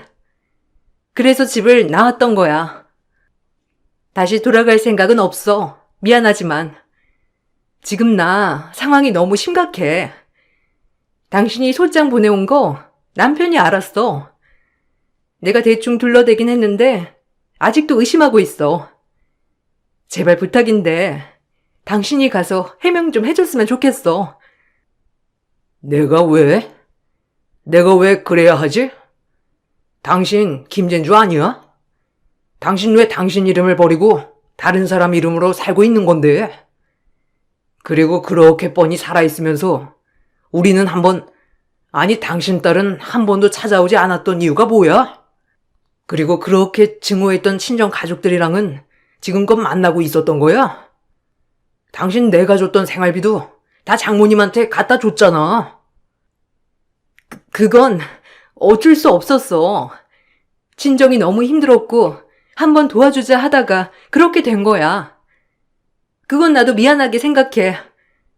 그리고 나가서는 당장 갈 곳도 없고 그래서 그냥 친정에 간 거야. 강으로 뛰어들려고 했지만 너무 무서워서 도망쳤어. 신발이랑 핸드폰 두고 가면 끝이라고 생각했어. 그렇게 나오니까 당장 가야 할 곳이 없고 친정밖에 생각이 안 났어. 미안해. 사람이 염치가 있으면 지금 우리한테 찾아와서 미안하다고도 못해. 당신이 사람이야? 자식 버리고 지 살 길 살겠다고 나간 게 사람이냐고? 우리 딸이 당신 얼마나 그리워했는지 나 알아? 평생을 슬퍼하고 그리워했어. 엄마를 다시는 못 본다고 생각을 하면서 살았다고. 이렇게 뻔뻔하게 살아있을 줄이야. 당신 벌 받을 거야. 나 용서 못해. 절대로 용서 안 할 거고 당신 끝까지 복수할 거야. 복수라니. 어떻게 그런 말을 할 수가 있어? 내가 뭘 잘못했다고? 솔직히 말하면 당신이 그때 잘했으면 내가 집 나올 생각이나 했겠어? 그냥 그때 잘못 당신도 했으니까 이해 좀 해줘. 나 새롭게 시작하고 싶어. 지금 가족들이랑 사는 게 너무 행복해. 제발 내 행복 가지고 가지 말아줘. 행복? 지금 가족들이랑 행복하다고? 진짜 당신 뻔뻔하고 거지 같다. 당신이 낳은 소진이는 당신 딸 아니야? 당신 딸한테 상처 주고서 행복할 수 있어? 나도 당신이랑 다시 돌아갈 일 절대 없어. 그런데 지금까지 우리 속이고 기만했던 거 용서 못해. 그거 다 배상받아야 하니까 이렇게 찾아오지 마. 더 이상 찾아오면 우리도 가만히 있지 않을 거야. 경찰에 신고할 거니까 그렇게 알아. 아내의 간곡한 부탁에도 저는 절대로 그 부탁 들어줄 수 없다고 말을 했습니다. 끝까지 저희는 소송을 진행하였고 그동안의 모든 행적들이 발각되었죠. 아내는 실종 이후 다른 사람의 주민등록번호로 살고 있었습니다. 아내의 친정에서 몇 해 전 실종되었던 사촌의 주민번호였어요. 그 이름으로 뻔뻔하게 결혼까지 하고 살게 되었던 것이었습니다. 철저하게 준비를 한 끝에 아내는 미지급 양육비를 1억 가까이 주는 것으로 결론이 내려지게 되었습니다. 거기다가 고의적으로 유기를 하게 되면서 이혼 청구가 받아들여지게 되었고 유책 배우자가 되면서 위자료 2천만 원까지 배상을 하게 되었죠. 모든 사실이 발각되자 아내는 결국 그쪽 집안에서도 쫓겨난 듯 했습니다. 그 집안에서도 생활비를 몰래 친정으로 빼돌린 것이 발각되었다고 하더라고요. 딸의 대학 진학 후 기숙사에 들어가지 않고 저는 다시 대학 근처로 집을 옮겨 딸과 함께 살고 있습니다. 딸은 더 이상 엄마에 대해서 그리워하지도 않고 있어요. 저 역시 아내와는 완전히 끊고 살고 있습니다. 종종 미안하다는 연락이 왔었지만 번호도 바꾸었죠.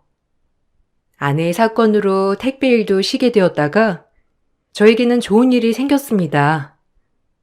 바로 10여 년을 일했던 전 직장에서 다시 일을 시작하게 되었어요.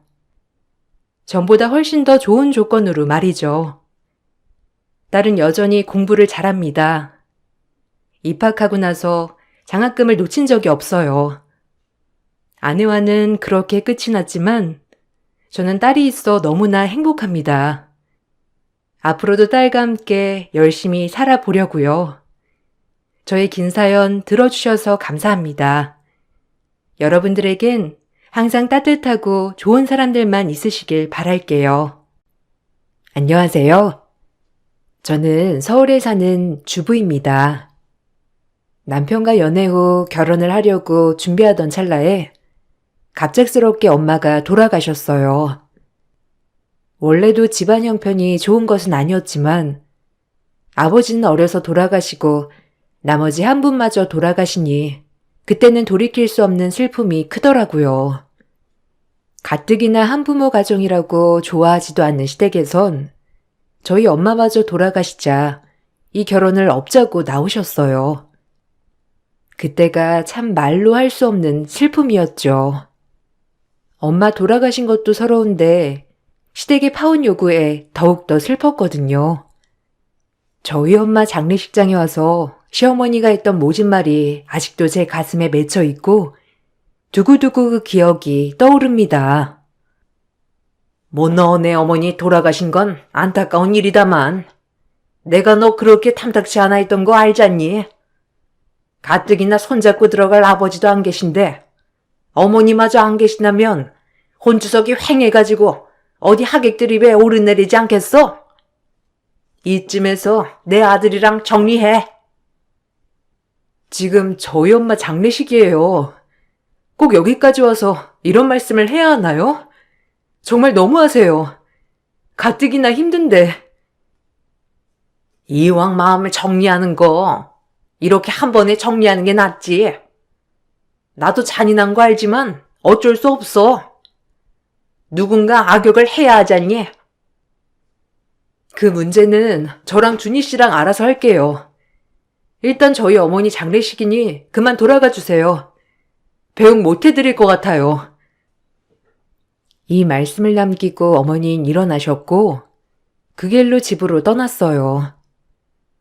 텅 빈 장례식장에서 얼마나 허망하던지 무엇보다 세상이 홀로 떨어진 그런 마음 같더라고요. 가슴 아픔을 묻어둔 채 친정엄마의 발인이 모두 끝이 나고 지금의 남편이 말하더라고요. 절대 헤어지지 않겠다고 말이에요. 하지만 이미 시어머니에게 상처를 입은 저로서는 그 말조차 믿을 수가 없었죠. 뻥 뚫린 마음 같았거든요. 그리고 그 집으로 시집 간다 한들 무슨 부귀영화를 누릴까 싶기도 했고요. 그냥 엄마마저 없으니 삶을 포기하고 싶은 생각마저 들더군요. 누가 뭐래도 내가 너 지켜줄게. 세상에 혼자 내버려 두지 않을 거야. 그러니까 힘내고 우리 같이 헤쳐나가 보자. 어머님이 나 반대하시잖아. 반대하는 결혼 하고 싶지 않아. 그리고 장례식까지 오셔서 모진 말씀 하시는 분인데 내가 그 며느리 자리를 어떻게 들어가겠어, 안 그래? 나도 우리 엄마한테 귀한 자식이었어. 안 봐도 뻔해, 그 집으로 시집 가는 거. 미안해, 헤어지자. 절대 못 헤어져. 내가 무슨 마음으로 너랑 결혼하자고 한 건데 헤어지자는 얘기라면 듣지 않겠어.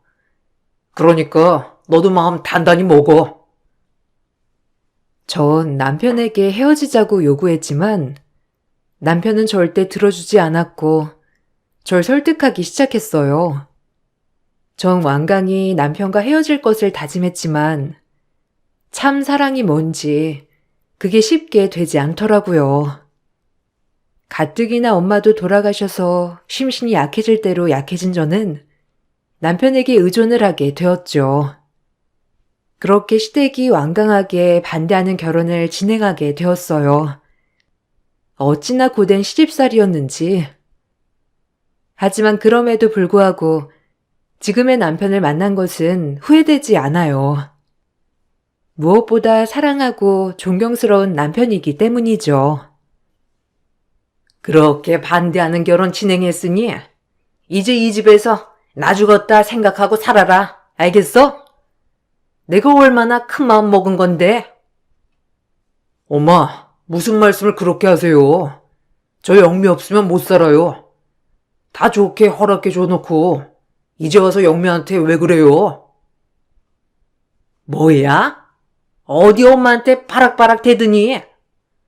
너네 형수들 봐라. 양가집 규수들처럼 아주 잘 배운 애들 데려오니 얼마나 좋으니? 어디서 하자투성인 여자를 데려와서 결혼한다고 나대길. 아유, 속상해. 넌 내 아들이지만 내 인생의 실패작이야. 어머니, 실패작이라뇨? 하자투성이? 정말 그렇게밖에 말씀 못 하세요? 제가 물건도 아니고 어쩜 말을 그렇게 막 하세요? 저도 저희 집에선 귀한 자식이에요. 그렇게 막말하지 마세요. 준희 씨가 어디 가서 그런 대접 받으면 어머님 마음이 어떻겠어요? 내가 틀린 말 했어? 넌 나한테 딱 그 위치다. 며느리 대접 바라지도 마. 이 정도는 각오하고 시집 온 거 아니었어?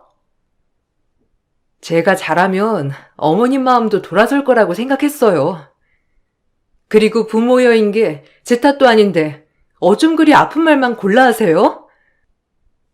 아프라고 하는 소리야. 네가 이 집에 시집 온 거 두고두고 후회하면서 살라고 일부러 하는 말이라고. 알겠니? 저도 언젠가 어머니한테 아픈 소리 해도 되죠? 두고두고 어머니 아프게 해드릴게요, 그럼. 참 허탈하네요. 부모 없는 제가 뭔지. 시어머니는 제 대답에 입을 떡 벌리며 아무 말도 못했고, 전 차라리 그냥 노력하지 말고 내 방식대로 하자고 생각하게 되었죠. 아무리 시어머니에게 사정을 해봐도 어머니는 절 며느리 취급조차 해주지 않았어요. 일부러 아프라고 저렇게 아픈 말만 골라 한다는 시어머니 행패에 할 말을 잃었죠. 남편은 저에게 곧 분가를 하자며 저를 달랬지만 저에겐 엄마 잃은 슬픔조차 달래지지 않은 이 공허한 마음이 쉽게 낫지 않더라고요. 그러던 중 시어머니가 갑작스러운 불의의 교통사고로 돌아가시고 말았어요. 너무 급작스럽게 일어난 일이라 정말 깜짝 놀랐죠. 모두 다 예견하지 않은 슬픔이어서 집안은 아수라장이 되고 말았어요. 전 시어머니를 마음속으로 미워했지만 막상 이렇게 갑작스럽게 돌아가셨다고 생각하니 죄책감이 너무 들었어요. 꼭 저 때문인 것 같아서 남편에게조차 미안한 마음이 앞섰죠.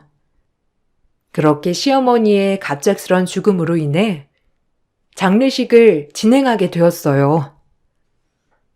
이렇게 갑작스럽게 가실 거였으면 마음 좀 곱게 쓰고 가시지. 참 허망하다. 우리 엄마가 이렇게 한 번에 가다니. 힘내. 내가 뭐라고 위로하진 못하겠지만 곧 이 슬픔도 점점 무뎌질 때가 있을 거야. 정말 속상하다, 나야말로. 갑자기 이럴 줄 알았으면 그냥 어머님 말 좀 잘 들어둘걸.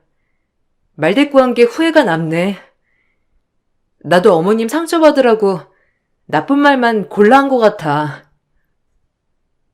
한편으로 어머님한테 대들던 게 생각이 나서 얼마나 죄스럽던지 몰라요. 어머님 장례식 날 시아버지는 덤덤하시더라고요. 너무 갑작스럽기도 하고 놀라셨는지 별 말씀이 없으셨어요. 하지만 장례식장에서 음식을 나르고 이것저것 조문객들을 챙기고 있는 저한테 형님들은 얄밉게도 이런 말을 하더라고요. 형님들은 시어머니 대신으로 저를 못마땅하게 생각한 사람들이었어요. 귀한 집에서 곱게 자란 형님들은 자기네가 저보다 한참 위에 있는 듯이 행동하던 그런 사람들이었어요. 얼마나 못됐던지. 참 동서는 불행을 몰고 다니는 사람인가 봐. 아니 친정부모님들 다 하나같이 돌아가시고 어쩜 어머님마저 사고를 당해? 그러니까요. 아니 어쩜 저렇게 재수가 없는지. 무서워서 상종을 할 수가 있어야지. 안 그래요? 어머어머, 저 눈빛 좀 봐. 뭐라고요? 지금 말 다 하셨어요? 불행을 몰고 다니는 사람이라뇨. 가뜩이나 속상한데 형님들 어떻게 그런 말을 아무렇지 않게 할 수가 있어요? 정말 어이없네요. 저보다 더 어머님과 오래된 인연이면서 눈물 한 방울 안 흘린 형님들도 소름 돋을 만큼 무서워요. 뭐야? 기막혀. 방귀 낀 놈이 성내나더니 자기가 찔리는 게 있으니까 저런 식으로 얘기하지? 어쩜 재수가 없으려니까. 상종하지 마요. 어차피 우리랑 급이 다른 존재인데 우리가 상종해봤자 뭐해요? 입만 더러워지지. 동서, 저기 상이나 치워. 아, 저랑 급이 달라서 그렇게 우아하세요, 다들? 그런데 상갓집에서 화장한 떡치라고 조문을 받아요? 참나, 지나가던 개가 웃겠네요. 전 이렇게 형님들한테 쏘아붙여놓고 상을 치우고 장례식장에서 최선을 다했어요. 아버님이 가장 큰 충격을 받았을 거란 생각에 아버님의 식사는 물론 걸음 하나하나까지 살피면서 말이에요. 결혼 전부터 반대했던 건 시어머니였지 시아버지는 늘 과묵한 사람이셨거든요. 자식 일에 왈가왈부하시는 분이 아니었기에 홀로 남은 시아버지에게 정말 잘해주고 싶은 마음뿐이었어요. 그렇게 어머님의 장례식 모두가 끝이 나고 저희는 집으로 돌아왔어요. 저희는 애초에 분가를 한 상태가 아니었고 형님네들은 분가를 한 상태였기 때문에 저희가 아버님을 모시는 것은 당연한 일이었죠. 저조차도 그러려고 했고요. 하지만 형님들이 얼마나 말을 못되게 하는지 정말 마음이 부글부글 끓더라고요. 하지만 아주버님들도 그저 형님들을 대수롭지 않게 생각했었죠. 그나물에 그 밥이라고만 생각이 들었어요. 어떻게 삼형제 중에 남편만이 이런 사람이지? 라는 생각도 들었고요. 참 별로인 사람들이었어요. 동서가 이제 아버님 모셔야지? 어차피 이 집 시집 오면서 몸뚱이 하나만 들어온 거 아니야. 분가도 안 했겠다. 혼자 남은 아버님 홀로 계시긴 할 수 없지. 잘 됐다. 부모도 없는 동서 친정아버지다 생각하고 살뜰히 모셔. 알겠어?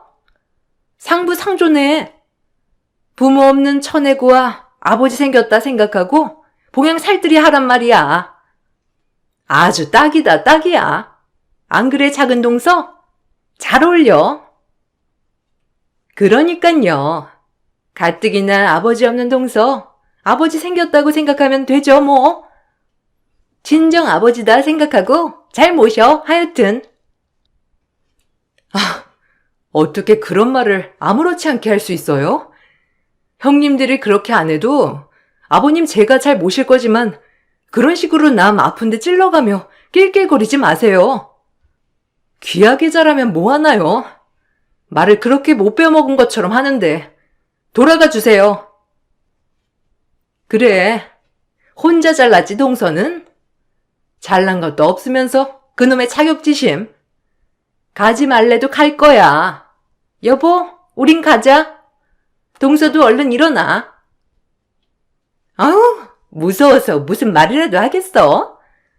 동서 눈 좀 그렇게 뜨지 마. 있던 재수도 다 털릴라. 하여튼 봉양 잘해. 알겠어? 형님네 식구들은 그 길로 행안히 나가버렸고 이 넓은 집에 저와 아버님 남편만이 남아 있었어요. 아버님은 며칠 기운이 없으셔서 방에만 계셨고요. 전 그런 아버님이 너무 안쓰러워 성신성의껏 보살펴드렸어요. 친정아버지가 없기도 했고 저한테 아버지가 생겼다는 마음 하나로 최선을 다해 봉양했습니다. 남편도 그런 저에게 참 많이 고마워했고요. 하지만 말씀이 거의 없으신 아버님은 이렇다 저렇다 할 말씀은 하지 않는 분이었죠. 제가 아버님을 잘 보살펴드리자 아버님은 점차 기운을 되찾기 시작했어요. 제가 아버님을 잘 봉양하는 것이 돌아가신 시어머니에게도 죄책감을 더는 길이라고 생각했어요.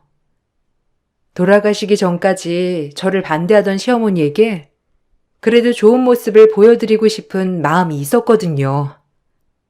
그걸 아셨는지 아버님은 점점 쾌차하시기 시작했죠.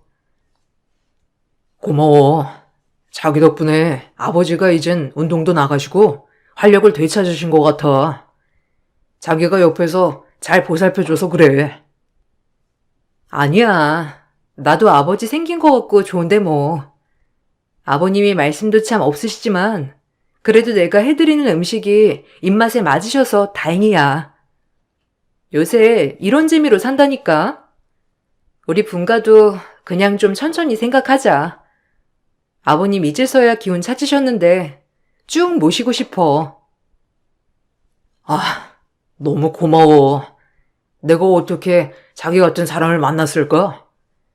돌아가신 엄마가 봐도 자기한테 제일 미안한 마음이 들 거야. 정말 그럴까? 아직까지도 마음에 걸려. 그래도 아버님한테 최선을 다해야지. 돌아가신 날까지 내가 잘 보살필게, 여보. 남편은 저에게 무한으로 고마워하였고, 그렇게 전 시아버지를 모시는 게 제 삶의 일부가 되어버렸죠. 시아버지는 어느새 웃음도 되찾으시고, 저와 산책도 나가고 운동도 다니는 사이가 되었습니다. 시아버진 딸이 없어서 그런지 나이가 어린 저를 참 귀여워하셨던 것 같기도 해요. 전 그렇게 하루 종일 아버님 옆에서 시중을 들었고 아버님의 오른팔이 되어가고 있었죠. 내일은 메밀전이 먹고 싶은데 먹을 수 있겠냐? 그거 손 많이 가지? 갑자기 그런 메밀전이 당기고 그러네. 아니요. 오늘 시장 바다가 내일 해드릴게요. 드시고 싶으면 드셔야죠. 번거로운 거 다 상관없으니까 말씀만 해주세요. 그래, 그럼 내일 메밀전을 먹자꾸나. 그거 만나겠다. 참 막내니가 요리 솜씨가 좋아서 얼마나 다행인지 몰라. 아버님은 시어머니처럼 저를 미워하지도 그렇다고 저를 좋아하는 내색도 많이 하지 않는 분이었어요. 그저 항상 무덤덤한 분이셨죠. 그래도 아버님 마음을 알 것 같았기에 곁에서 더 잘해드리고 싶은 마음뿐이었죠. 항상 똑같은 하루가 흘러가고 명절이 다가왔어요. 형님들과는 사이가 그렇게 좋지 않았기에 얼굴을 보는 것이 불편하였지만 형님네들은 딱 명절, 아버님 생신, 어머님 기일에만 참석을 하는 분들이었기에 하루만 보고 말자는 생각으로 명절 준비를 하였죠. 며느리가 셋이나 되었지만 모든 음식 준비는 다 저 혼자 했어요. 다행히 남편도 많이 도와주기는 했지만 형님들도 같은 며느리지만 참 편하게도 산다는 생각을 하였죠. 아, 전 저것만 붙이면 마지막이지? 힘들다. 작년까진 그냥 그럭저럭 했는데 올해는 부쩍 힘도 들고 그러네. 그치? 혼자 이 많은 음식을 하는데 얼마나 힘들겠어. 형수들은 코빼기도 안 비치고 참. 내가 전화라도 해야지. 됐어. 또 뭐라고 할라. 그냥 하루만 왔다 가는 거 굳이 얼굴 붉히는 일 만들고 싶지도 않아. 당신 형수들이 뭐 한두 번이야? 전 애초에 형님들에게 기대가 아예 없었기 때문에 오히려 전화로 따지고 드는 게 더 불편했어요. 혼자서 음식 장만을 다 하고 명절을 맞이하는데 명절 아침 형님네들이 하나둘씩 들이닥치기 시작했죠. 뻔뻔한 얼굴을 하고 말이에요. 저한텐 적어도 미안한 기색이라곤 눈곱만큼도 없더라고요. 얼마나 어이가 없던지.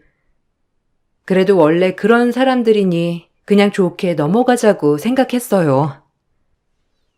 어머, 동서, 음식 많이 했네? 그래, 동서가 이런 거 하지 누가 해? 아, 우리 딸내미 이거 녹두전 잘 먹으니까 녹두전 좀 싸놔. 갈비찜도 싸놓고. 어차피 아버님이랑 동서네 얼마나 먹겠어, 안 그래? 원래 이렇게 명절엔 나눠 먹고 그러는 거야. 얼른 싸! 네? 도와주지 못해서 미안하다는 말 한마디 없이 다짜고짜 음식부터 싸라고 하다니 어이없네요. 형님들도 이 집 며느리 아닌가요? 아니, 공식 식모가 있는데 우리가 왜 나서길? 그리고 아버님도 우리 안 부르시잖아. 왜 동서가 나대서 일을 키워? 공식 식모라뇨. 지금 말 다 했어요?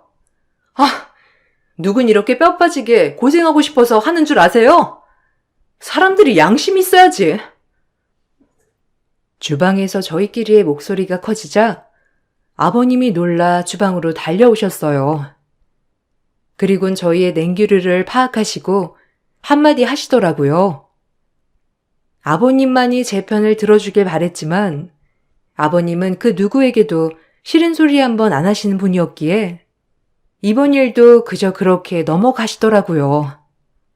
뻔히 저 혼자 이렇게 음식하고 고생한 걸 누구보다 잘 알면서 말이에요. 얼마나 섭섭하던지. 왜 이렇게 큰 소리가 나냐, 주방에서? 오랜만에 모여서 큰 소리 내지 말아라. 다들 준비됐으면 거실로 나와서 밥이나 먹자. 네, 아버님. 어머, 아버님. 지난번보다 더 회춘하신 것 같아요. 점점 젊어진다니까요, 우리 아버님. 제가 자주 와야 하는데 직장이 워낙 바빠서 제 맘 아시죠, 아버님? 그래도 무소식이 희소식이겠거니 생각해 주세요. 우리 아버님 신세대니까. 그래 뭐 자주 온다고 해서 달라지는 거 있냐? 이렇게 가끔 안부나 묻고 지내면 되지. 어서 밥 먹자. 다들 오너라. 형님들의 여우 같은 알랑거림에 아버님은 그저 하하호호 대시더라고요. 얼마나 얄밉던지. 솔직히 지금껏 몇 년 동안 아버님을 봉양한 제 자신이 너무 바보같이 느껴지기도 한 건 사실이었죠. 뭔가 허탈했어요. 내가 얼마나 아버님을 신아빠처럼 생각하고 모셨는데 아버님에겐 이 며느리들이 모두 그냥 그저 그런 며느리들이구나 라고 생각하니 참 허탈한 마음이 제일 크더라고요. 제가 방에서 혼자 속상해하고 있자 남편이 들어와서 저를 달래주었죠. 그나마 남편 덕분에 다시 웃을 수 있는 나날들이었어요. 아버님, 진짜 너무하셔. 고생이라고 하긴 그렇지만 그래도 내가 이렇게 살뜰히 모시는데 어쩜 1년에 몇 번 오지도 않은 형님들한테 저렇게 따뜻하게 대해주셔? 오히려 나보다 더 반가워하시는 것 같아. 애초에 아버님도 나랑 자기 결혼 반대했던 거 아니야? 안 그래. 아버지가 원래 진짜 표현이 없으신 분이잖아. 그냥 그러려니 모든 게 좋다 생각하시는 분이라 그런 거야. 오랜만에 왔는데 너 얼굴 붉히기 싫으니까 그냥 하하호호 하시는 거지. 자기가 이해해. 아버지가 원래 싫은 소리 안 하시는 분이잖아. 남편이 아버님을 이해해달란 말에 그래 아버님은 원래가 후인이시지라며 또 애써 웃어 넘겼어요. 내가 이렇게 속상해해봤자 뭐 어쩌겠나 싶기도 했고요. 그렇게 그날도 형님들의 꼴사 넣었지만 저 역시 싫은 내색 없이 웃으며 지냈습니다. 형님들은 뭐가 그렇게 자랑할 것이 많은지 입만 열면 자랑질을 해댔었고 그런 형님들의 눈에 저는 그냥 정말 가정부이더라고요. 나 얼마 전에 우리 개모임에서 유럽 여행 다녀왔잖아. 파리 한 2번 정도 가는 건데도 얼마나 볼 게 많던지 너무 좋더라니까. 어머, 맞아요, 형님. 프로필 사진에서 봤어요. 너무 재밌으셨겠다. 저도 이번에 여행 한번 가려는데 추천 좀 해주세요. 동서는 비행기는 타봤어? 서방님도 진짜 너무하신다. 그냥 진짜 말 그대로 동서는 이 집 공식 식모 그 이상도 아니네? 뭐라고요? 저희도 여유되면 외국 한번 가기로 했어요. 뭘 그게 그렇게 대수라고. 그리고 식모라뇨? 말 좀 똑바로 해주실래요? 농담한 거야. 무슨 말도 못해, 동서한텐 무서워서. 아니, 워낙 없이 살았다고 하니 그냥 작은 동서가 비행기 타봤냐고 물어본 것 같은데 그걸 가지고 또 피의식으로 화낸다, 또. 진짜 동서랑은 이래서 수준 차이가 너무 난다니까. 식모라고 하셨잖아요. 여행 가지고 그런 게 아니라. 말 좀 가려 해주세요. 다음번에 또 그러면 저 정말 안 참아요. 아우, 무서워라. 알겠어, 동서. 그만 좀 해. 동서 화낼 때 보면 꼭 우악질 여사 같아. 얼마나 억척스러워 보이는지. 모든 말들이 형님들에겐 그저 웃음거리밖에 되진 않았어요. 참 어이가 없더라고요. 너무 화가 나지만 자주 보지 않는 얼굴들, 그래 내가 참자라고 생각하며 몇 년을 더 버텼죠. 아버님은 점점 쾌차하시다가 나이가 많이 드셔 몸도 마음도 쇠약해지시더라고요. 그런 아버님 곁에서 더욱 살뜰히 모신 것 같아요. 절대 고맙다고 말씀하시는 분이 아닌데 어느 날은 그러시더라고요. 참 고맙다. 네가 내 곁에 있어줘서 얼마나 의지가 됐는지. 아들들 그렇게 있어봤자 누구 하나 필요 없더라. 고마워 정말. 에이, 아버님. 진짜 마음 많이 약해지셨어요. 고맙다는 말씀도 하시고. 당연히 해야 할 일인걸요. 전 괜찮아요. 처음이었죠. 고맙다는 말. 뭔가 마음이 뭉클하고 찡했지만 애써 아버님께 씩씩한 척 웃어 보이며 넘겼죠. 아버님이 쇠약해지셨다는 소식에도 형님들은 그저 바쁘다는 핑계로 집에 와보지도 않았어요. 애들 학원 핑계, 직장 핑계, 아프다는 핑계로 말이에요. 그리고 그 아들들도 마찬가지고요. 막내인 저희 남편만이 아버지 쇠약해지신 모습을 마음 아파하더라고요.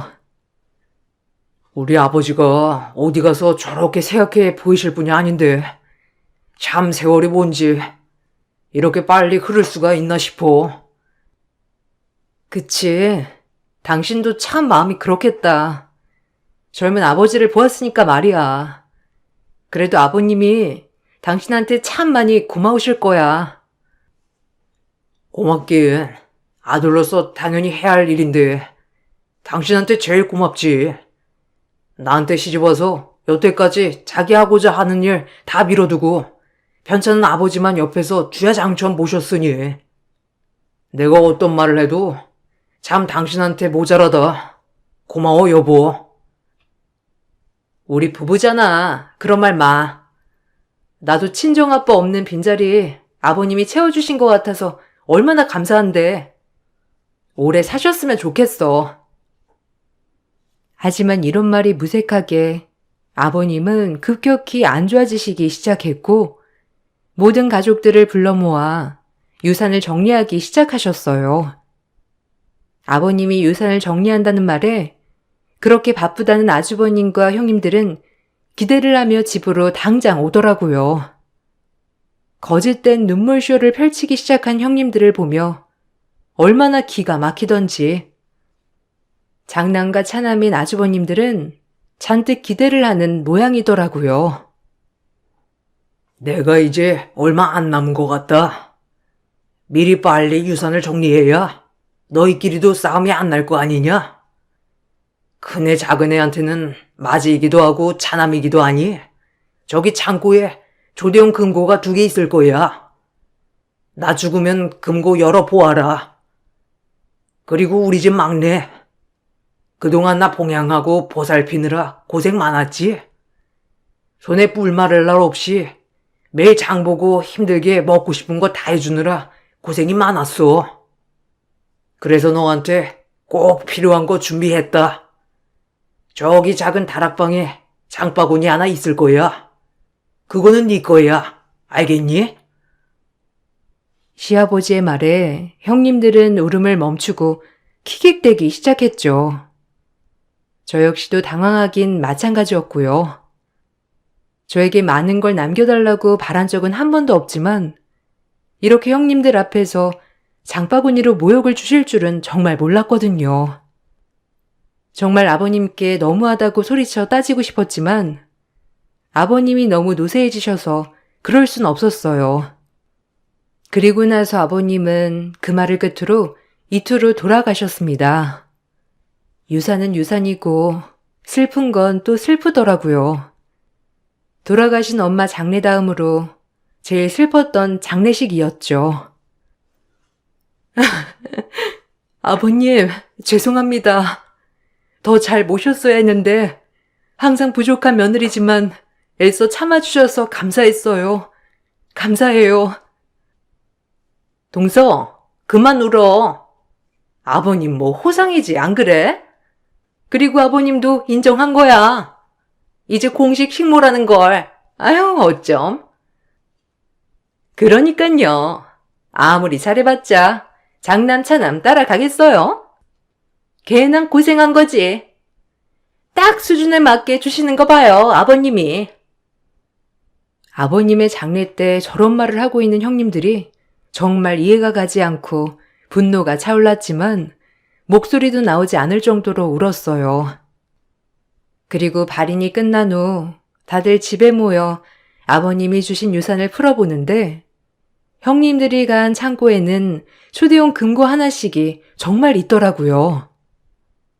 그 금고 앞에 편말로 수준에 다 맞췄다라는 편말이 세워져 있었고 형님들은 금고를 열어본 순간 소리를 지르고 말았죠.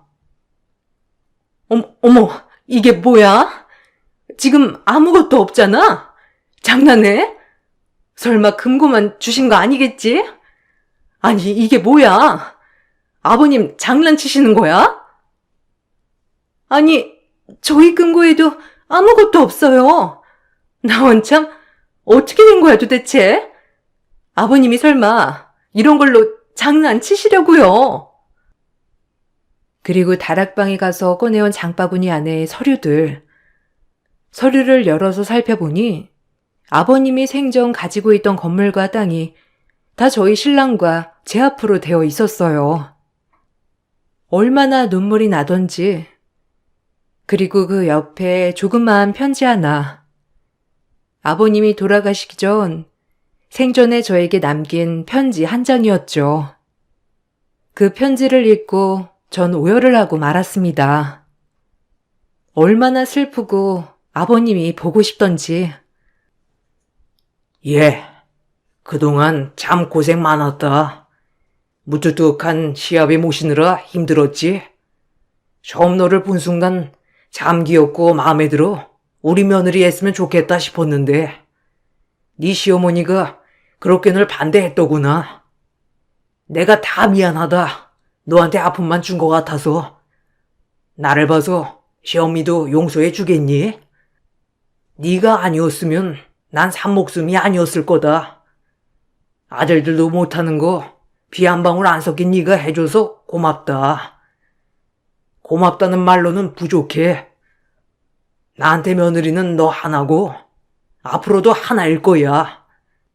넌 몰랐겠지만 난 널 내 딸처럼 여겼다. 내가 표현이 많이 서투러 너한테 못해준 것만 생각나서 참 미안하구나. 주책이지. 네 덕분에 남은 생 편하게 살다 간다. 그리고 참 행복했어. 너도 행복했어야 할 텐데 괜한 짐만 준 것 같아 또 미안한 마음이 드는구나. 고맙고 앞으로 너의 앞날 밝은 일만 있길 진심으로 바랄게. 항상 고마웠고 미안했다. 사랑한다 내 며느라. 아니 내 딸아. 펑펑 울었습니다. 얼마나 슬프던지 표현 못하던 아버님의 속내가 이런 사실이었다는 것을 알고 난 후 눈물이 멈추지 않더라고요. 아버님은 혹시 본인이 돌아가시고 나서 사후에 유산 문제로 아들들이 싸움이 날까봐 애초에 변호사를 통해 모든 준비를 다 마치셨고 추후에 형님들이 유류분 반환 청구 소송을 하지 못하도록 유언 대용 신탁 제도를 이용하여 법적인 제도를 막으셨죠. 이 모든 걸 다 계산하시고 돌아가신 아버님. 참 고맙고 마음이 아파지더라고요. 남편도 그 편지를 읽고 얼마나 오열을 하던지. 이게 말이 돼? 아니, 동수한테 전부 가는 게 말이 되냐고. 없이 살아서 몸뚱이 하나만 들고 온 주제에 모든 걸 다 가로채겠다? 이건 말도 안 되죠. 어떻게 아버님 재산을 홀랑 꿀꺽할 생각을 해? 우리가 가만히 있을 줄 알아? 소송할 거야. 알겠어? 골빈 것들. 너희는 돈밖에 모르지? 아버님 돌아가실 때 눈물쇼 하던 너네. 아버님이 과연 그걸 진짜라고 생각하셨을까? 9년 동안 너희 얼굴 비춘 게 몇 번이나 되니? 정신 차려. 어디서 소송을 한다 만다야? 양심도 없는 년들아. 너넨 가져갈 자격도 없어. 뭐? 년? 2년이 미쳤나? 여보, 들었지? 2년이 이렇게 돈에 도른 년이라니까. 애초에 돈 보고 시집 온 거야. 그래 놓고 자기가 아버님 모시겠다고 한 거고. 아주 여우 같은 년이잖아, 이거? 너 내가 가만히 있을 줄 알아? 내가 아는 사람이 변호사야, 알아? 전 첫째 형님의 얼토당토하는 억지스러움에 머리끄덩이를 잡았어요. 너무 화가 났거든요. 아버님이 돌아가셔서 마음 정리도 안 된 마당에 그놈의 돈돈하는 모습이 너무 화가 났기 때문이죠.